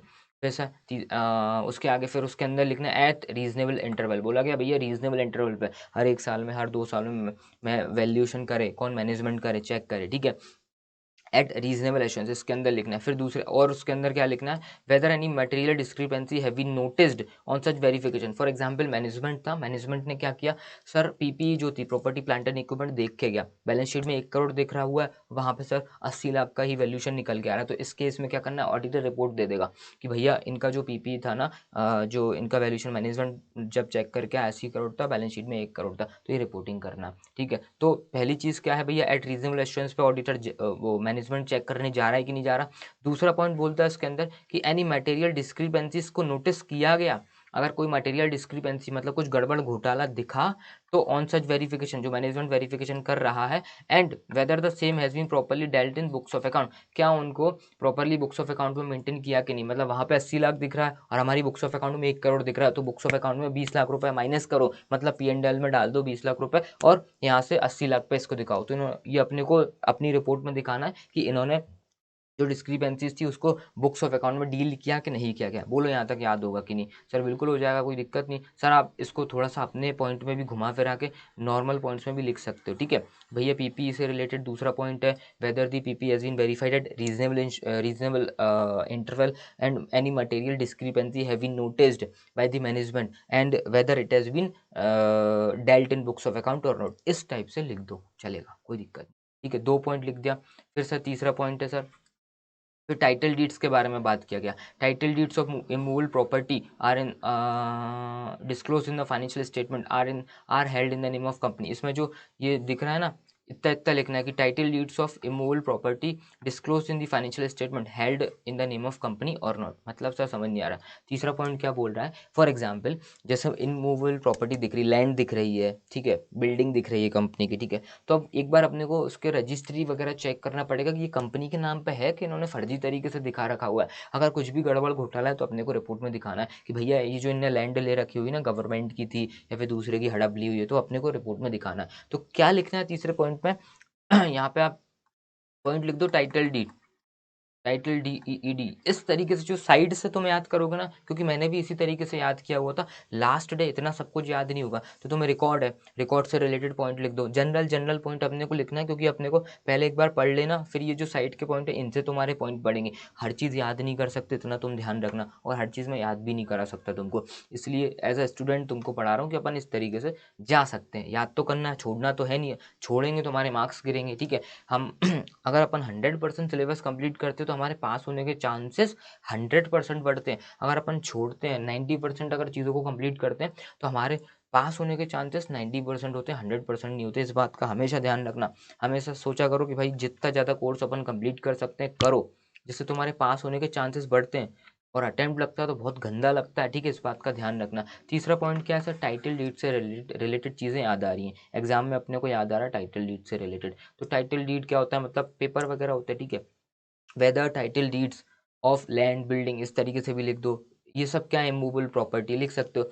Weather the title deed of immovable property disclose in the financial statement are in the name of company और नॉट, ये चेक करो, ठीक है। फिर चौथा पॉइंट क्या बोला गया है कि भैया जो कंपनी है रिवैल्यूड, अगर कुछ कंपनी ने PP property plant and equipment को क्या किया गया, रिवैल्यू किया गया है फिर उसके बाद लिखना है whether the revaluation is based on valuation based on the valuation by the registered valuer. मतलब जो ये चौथा पॉइंट यहाँ पे अपन लिखो वैल्यूएशन, तो सिंपल मैं जो बोलता जा रहा हूँ वो तुम काट पीट के लिख दिया करो वहीं पे, जिससे तुम्हें याद रहेगा, क्योंकि चीज़ें थोड़ी सी क्या है लेवल है इनका। अब यहाँ पे क्या लिखा है, फोर्थ पॉइंट मैंने लिखा वैल्यूएशन। वैल्यूएशन से रिलेटेड क्या याद आएगा अपने को कि कंपनी ने कुछ वैल्यूएशन किया है, रिवैल्यूएशन किया है, तो क्या वह रिवैल्यूएशन रजिस्टर्ड वैल्यूअर के द्वारा किया गया है कि नहीं। रजिस्टर्ड वैल्यूअर कौन होते हैं भैया, वो प्रॉपर वैल्यूएशन करते हैं, ठीक है, हमारे लैंड बिल्डिंग की, कि भैया इतनी वैल्यू आपकी निकल के आ रही है। तो वैल्यूएशन से रिलेटेड क्या याद आ रहा है कि weather the company had revalued क्या, पीपीई, पीपी को रिवैल्यू किया गया किसके द्वारा, वाई रजिस्टर्ड वैल्यूअर और नॉट, ठीक है। अगर उसने रिवैल्यू किया गया है कि भैया 1 लाख की थी, उसने रिवैल्यू करके 1,20,000 कर दी या फिर 80,000 कर दी, कुछ भी किया गया है, तो specify the amount of changes. जो चेंज किया गया है तो ऑडिटर अपनी ऑडिट रिपोर्ट में क्या करेगा, लिखेगा कि भैया इतना चेंज किया गया, तो स्पेसिफाई द अमाउंट, ठीक है। इफ चेंज इज 10% और more aggregate of net carrying value of each class of PPE, बस ठीक है। क्या बोला गया, क्या बोला गया, क्या बोला गया, सुनो क्या बोला गया, वैल्यूएशन से रिलेटेड है। शांति से ले जा रहा हूँ इस लेक्चर को, कोई दिक्कत नहीं, हड़बड़ाने की जरूरत नहीं, शांति से पढ़ो, थोड़ा सा पेशेंस रखो इस चीज़ में, ठीक है। वैसे भी मैंने फटाफट चीज़ें कंप्लीट कराई हुई हैं, दैट मीन्स जल्दी जल्दी मैंने अपना क्रैश बैच कंप्लीट कराया हुआ है। इतने आसानी से, इतना ईजिली तरीके से तक कोई नहीं समझाता अपने पूरे इंडिया में। मैं देख रहा हूँ इतने फटाफट तरीके से क्रैश बैच वगैरह 15 घंटे के अंदर कंप्लीट करा दूंगा, 15, 17, 18 घंटे के अंदर, ठीक है। तो ठीक है, इतने जल्दी कोई भी नहीं करा रहा मेरे अलावा, ओके चलो। तो फोर्थ वाला पॉइंट क्या बोला था, वैल्यूएशन से रिलेटेड था, तो मुझे वैल्यूएशन से पॉइंट याद आ रहा है कि क्या कंपनी ने, whether the company has valued या फिर रिवैल्यूड क्या, immovable property, by registered valuer, ठीक है। अब स्पेसिफाई करना है अपने को अमाउंट, अमाउंट अपने को ऑडिट रिपोर्ट में लिखना है, specify the amount if change is 10% और मोर। अगर आपका चेंज मतलब जो रिवैल्यूएशन अमाउंट आया, मतलब 1 लाख की वैल्यू थी लेकिन रिवैल्यू करने पर कितना आया, 1,10,000, मतलब 10% और मोर आ रहा है, हाँ, तो अपने को अमाउंट स्पेसिफाई करना, लिखना है अपने को ऑडिट रिपोर्ट में, ठीक है। इफ चेंजेस 10% और मोर, एमसीक्यू में भी आ सकता है। 10% या उससे ऊपर है, किस चीज़ का एग्रीगेट लेना, नेट कैरिंग वैल्यू। जो नेट कैरिंग वैल्यू डेप्रिसिएशन वगैरह निकाल के, जैसे बुक वैल्यू होती है वो, ठीक है, मतलब जैसे आपकी बुक वैल्यू है माइनस कर दो डेप्रिसिएशन, तो नेट कैरिंग वैल्यू उसका लेना है। तो इतने डेप्थ में क्वेश्चन नहीं पूछेंगे, बस 10% और मोर अगर आता है नेट कैरिंग वैल्यू का, तो अपने को स्पेसिफाई करना है, ठीक है। चौथा पॉइंट। फिर पांचवा पॉइंट है, अगर कुछ बेनामी प्रॉपर्टी हेल्ड कर रखी हुई है तो वो बताना है। Any proceeding have been initiated for initiated की गई और pending against the company for holding any benami property. Company ने कुछ बेनामी प्रॉपर्टी परचेस के ले रखी हुई थी, किसी दूसरे की थी, इन्होंने परचेस की हुई है, हड़प ली, जो भी केस हो, तो इसके अगेंस्ट में कुछ केस वगैरह चल रहा है क्या, और पेंडिंग है, proceeding have been initiated और pending against the company for holding any बेनामी प्रॉपर्टी। सिंपल सा मैटर, इसको याद रख लो, ठीक है। इफ सो वेदर, ठीक है, ये चीज़ बोला गया, तो अपने को क्या करना है सर, कोई भी प्रोसीडिंग वगैरह चल रही है क्या कंपनी की, ठीक है, या फिर कुछ पेंडिंग है, कहीं केस वगैरह पेंडिंग चल रहा है कुछ बेनामी प्रॉपर्टी के लिए, तो प्लीज़ और अगर ऐसा कुछ है, एक मिनट रुको, हाँ, if so whether the company is appropriately disclose in the financial statement. ऐसा कुछ अगर है, केस वगैरह चल रहा है बेनामी प्रॉपर्टी वगैरह का, तो क्या कंपनी ने फाइनेंशियल स्टेटमेंट में प्रॉपर तरीके से डिस्क्लोज किया कि नहीं किया, ये रिपोर्ट करना है, ठीक है। 5 पॉइंट है, तो पांचवा पॉइंट लिख दो यहाँ पे, बेनामी प्रॉपर्टी, बेनामी प्रॉपर्टी। चलो मैं वापस आके तुमको पढ़ाता हूँ ये पहला पॉइंट। अब तुम्हें बड़ा आसान लगेगा, बट पहले एक बार मैं रफ कर दे रहा हूँ। और जो जो 22 पॉइंट है मैं तुम्हें याद करा दूंगा, चिंता मत करना, ठीक है। किस तरीके से याद करना, मैं नेक्स्ट वीडियो में निमोनिक लिख के लाऊंगा, लिख के तो लाया था, वो मेरे को मिल नहीं रहे हैं, ठीक है। और ज़्यादा मैं ढूंढूंगा तो लैपटॉप हैंग करना स्टार्ट कर रहा है, पता नहीं क्यों कर रहा है, तो उसमें टाइम लग जाएगा अपने को, ठीक है। चलो, पहला मैंने क्या बताया सर, पहला जो पॉइंट है क्लॉज 3(1), ठीक है। क्या बोल रहा है, रोमन नंबर में 1 डालना है, नॉन करेंट एसेट से रिलेटेड है, मुझे थोड़ा थोड़ा याद आ रहा है, मैं अपन ने साइड में पॉइंट बनाए हुए थे। पहला पॉइंट था रिकॉर्ड से रिलेटेड, फिर था फिजिकल वेरिफिकेशन से रिलेटेड, फिर टाइटल से रिलेटेड, फिर वैल्यूएशन से रिलेटेड, फिर हमारा बेनामी प्रॉपर्टी से रिलेटेड, ठीक है। तो रिकॉर्ड से रिलेटेड सर क्या आ रहा है कि weather the company has maintain proper record, क्या कंपनी ने प्रॉपर रिकॉर्ड बनाए थे क्या, हमारी पीपीए के, प्रॉपर्टी प्लांट एंड इक्विपमेंट के, लैंड बिल्डिंग वगैरह के, और क्या क्या उसके अंदर क्या कंटेंट लिखना था, पर्टिकुलर्स लिखना था, सिचुएशन लिखना था अपने को, ठीक है, और क्या क्वांटिटी वगैरह लिखना था। इतना पॉइंट लिख दो एक पॉइंट के अंदर। फिर दूसरी चीज़ है, क्या फिजिकली वेरीफाइड कराया गया कि नहीं किया गया, किस कौन करेगा फिजिकली वेरिफिकेशन,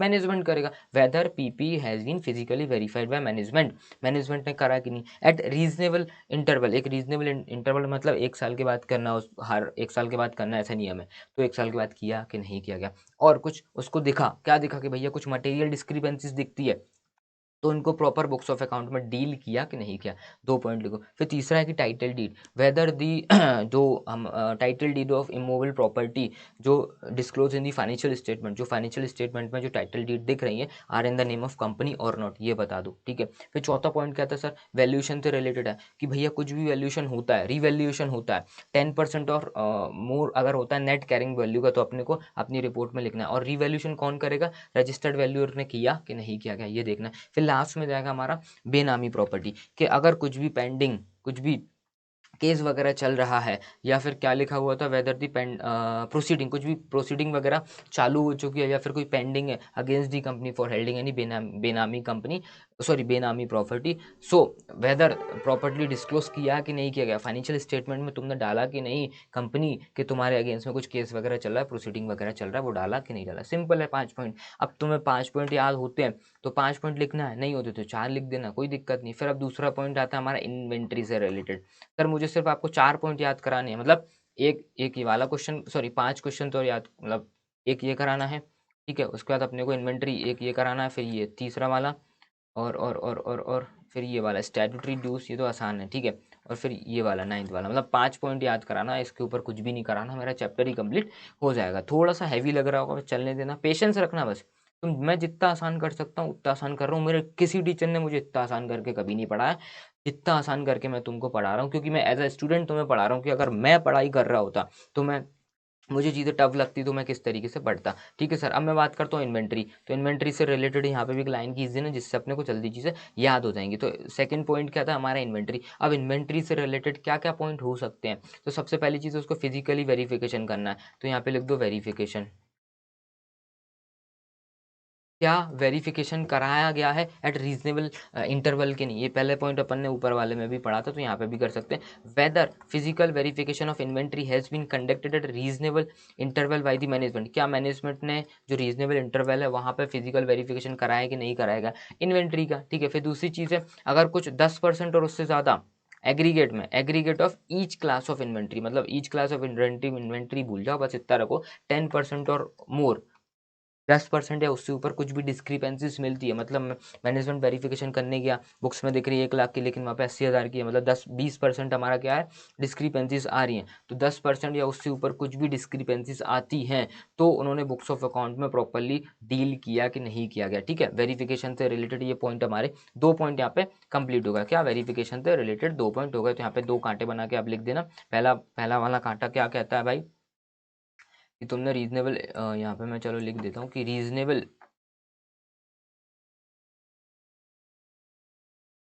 इंटरवल पर तुमने क्या किया, चेकिंग की कि नहीं गई, फिजिकली वेरिफिकेशन कराया कि नहीं किया गया, और 10% और सॉरी, एक सेकेंड तो मिटाना ही पड़ेगा, और मोर, चलो ठीक है, मिट भी गया और हट भी गया, चलो ठीक है। 10% और मोर कुछ डिस्क्रिपेंसीज होती है तो बुक्स ऑफ अकाउंट में आपने डील किया कि नहीं किया गया। सिंपल थे 2 पॉइंट है, जो ऊपर थे वही वाले पॉइंट, आसान है, बस ये कि तुमको थोड़ा सा पेशेंस चाहिए इस चीज़ को पढ़ने के लिए, ठीक है। चलिए 2 पॉइंट हो गए हमारे। सर अब मैं तीसरा पॉइंट क्या बोल रहा हूँ सर, ये तो बड़ा सा दिख रहा है, कोई दिक्कत नहीं है यार, कोई दिक्कत नहीं, अपन सब कर लेंगे। क्या बोला, क्या whether during at any point of time company ने कुछ सेंशन किया है वर्किंग, ये एमसीक्यू के लिए आ सकता है भाई लोग। क्या बोला, एमसीक्यू के लिए आ सकता है कि किसी भी पॉइंट ऑफ टाइम पे पूरे साल भर में अगर कुछ भी वर्किंग कैपिटल लिमिट ली है, क्या ली सर, 5 करोड़ से ऊपर, against from the bank from current asset, ठीक है। मैं समझाता हूँ उस चीज़ को। क्या बोला गया है कि अगर कंपनी ने वर्किंग कैपिटल के लिए लोन लिया, कि मतलब अपने को जो रोज के जो काम होते हैं वर्किंग कैपिटल के लोन के लिए लोन लिया हुआ है 5 करोड़ से ज़्यादा में, कितने से ज़्यादा सर, 5 करोड़ से ज़्यादा। यहाँ पे दूसरा पॉइंट 5 करोड़, ये याद ज़रूर रख देना।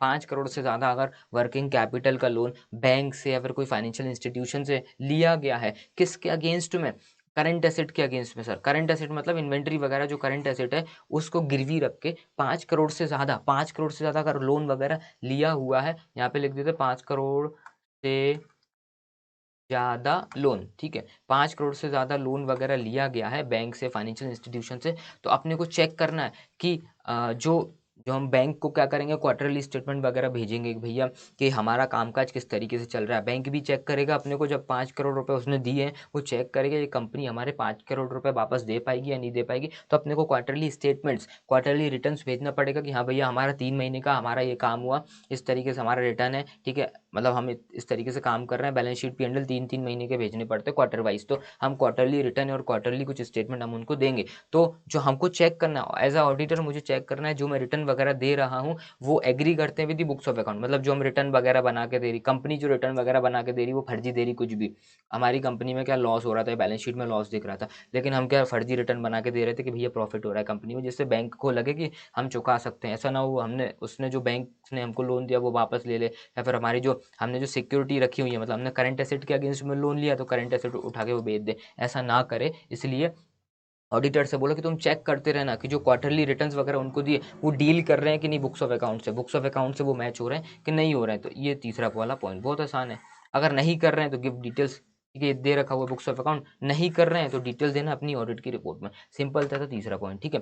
5 करोड़ से ऊपर सेंशन किया हुआ है बैंक वगैरह से करंट एसेट के अगेंस्ट में, ठीक है। तो आपके जो क्वार्टरली रिटर्न्स वगैरह हैं डील कर रहे हैं बुक्स ऑफ अकाउंट में कि नहीं कर रहे हैं, are in agreement with books of account और नॉट, नहीं कर रहे हैं तो गिव डिटेल्स दे रहा हूँ। सिंपल 3 पॉइंट्स थे इसके इन्वेंट्री से रिलेटेड, ठीक है सर। सर हमारे इन्वेंट्री से रिलेटेड पॉइंट खत्म हो चुके हैं, ओके सर। हमारा लेक्चर 1 घंटे 12 मिनट का पहुंच चुका है। चलिए, चलो इसमें एफ ये पॉइंट दे रखे हुए हैं, इसके बाद चलिए फिर मैं नेक्स्ट लेक्चर में कंप्लीट कराऊंगा इस चीज़ को, ठीक है। और मैं निमोनिक वगैरह भी लिख के लाऊंगा, जिससे नेक्स्ट लेक्चर में हमारा ये चैप्टर कंप्लीट होगा, ठीक है। अब थोड़ा ही सा बचा, ज़्यादा भी नहीं बचा हुआ है, ठीक है।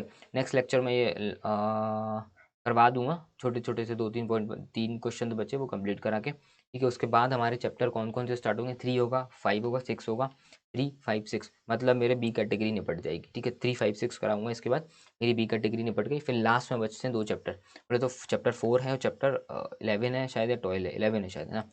उसका बाद हमारा पूरा सिलेबस कंप्लीट हो जाएगा। मतलब अभी कितने बचे, 3 5 6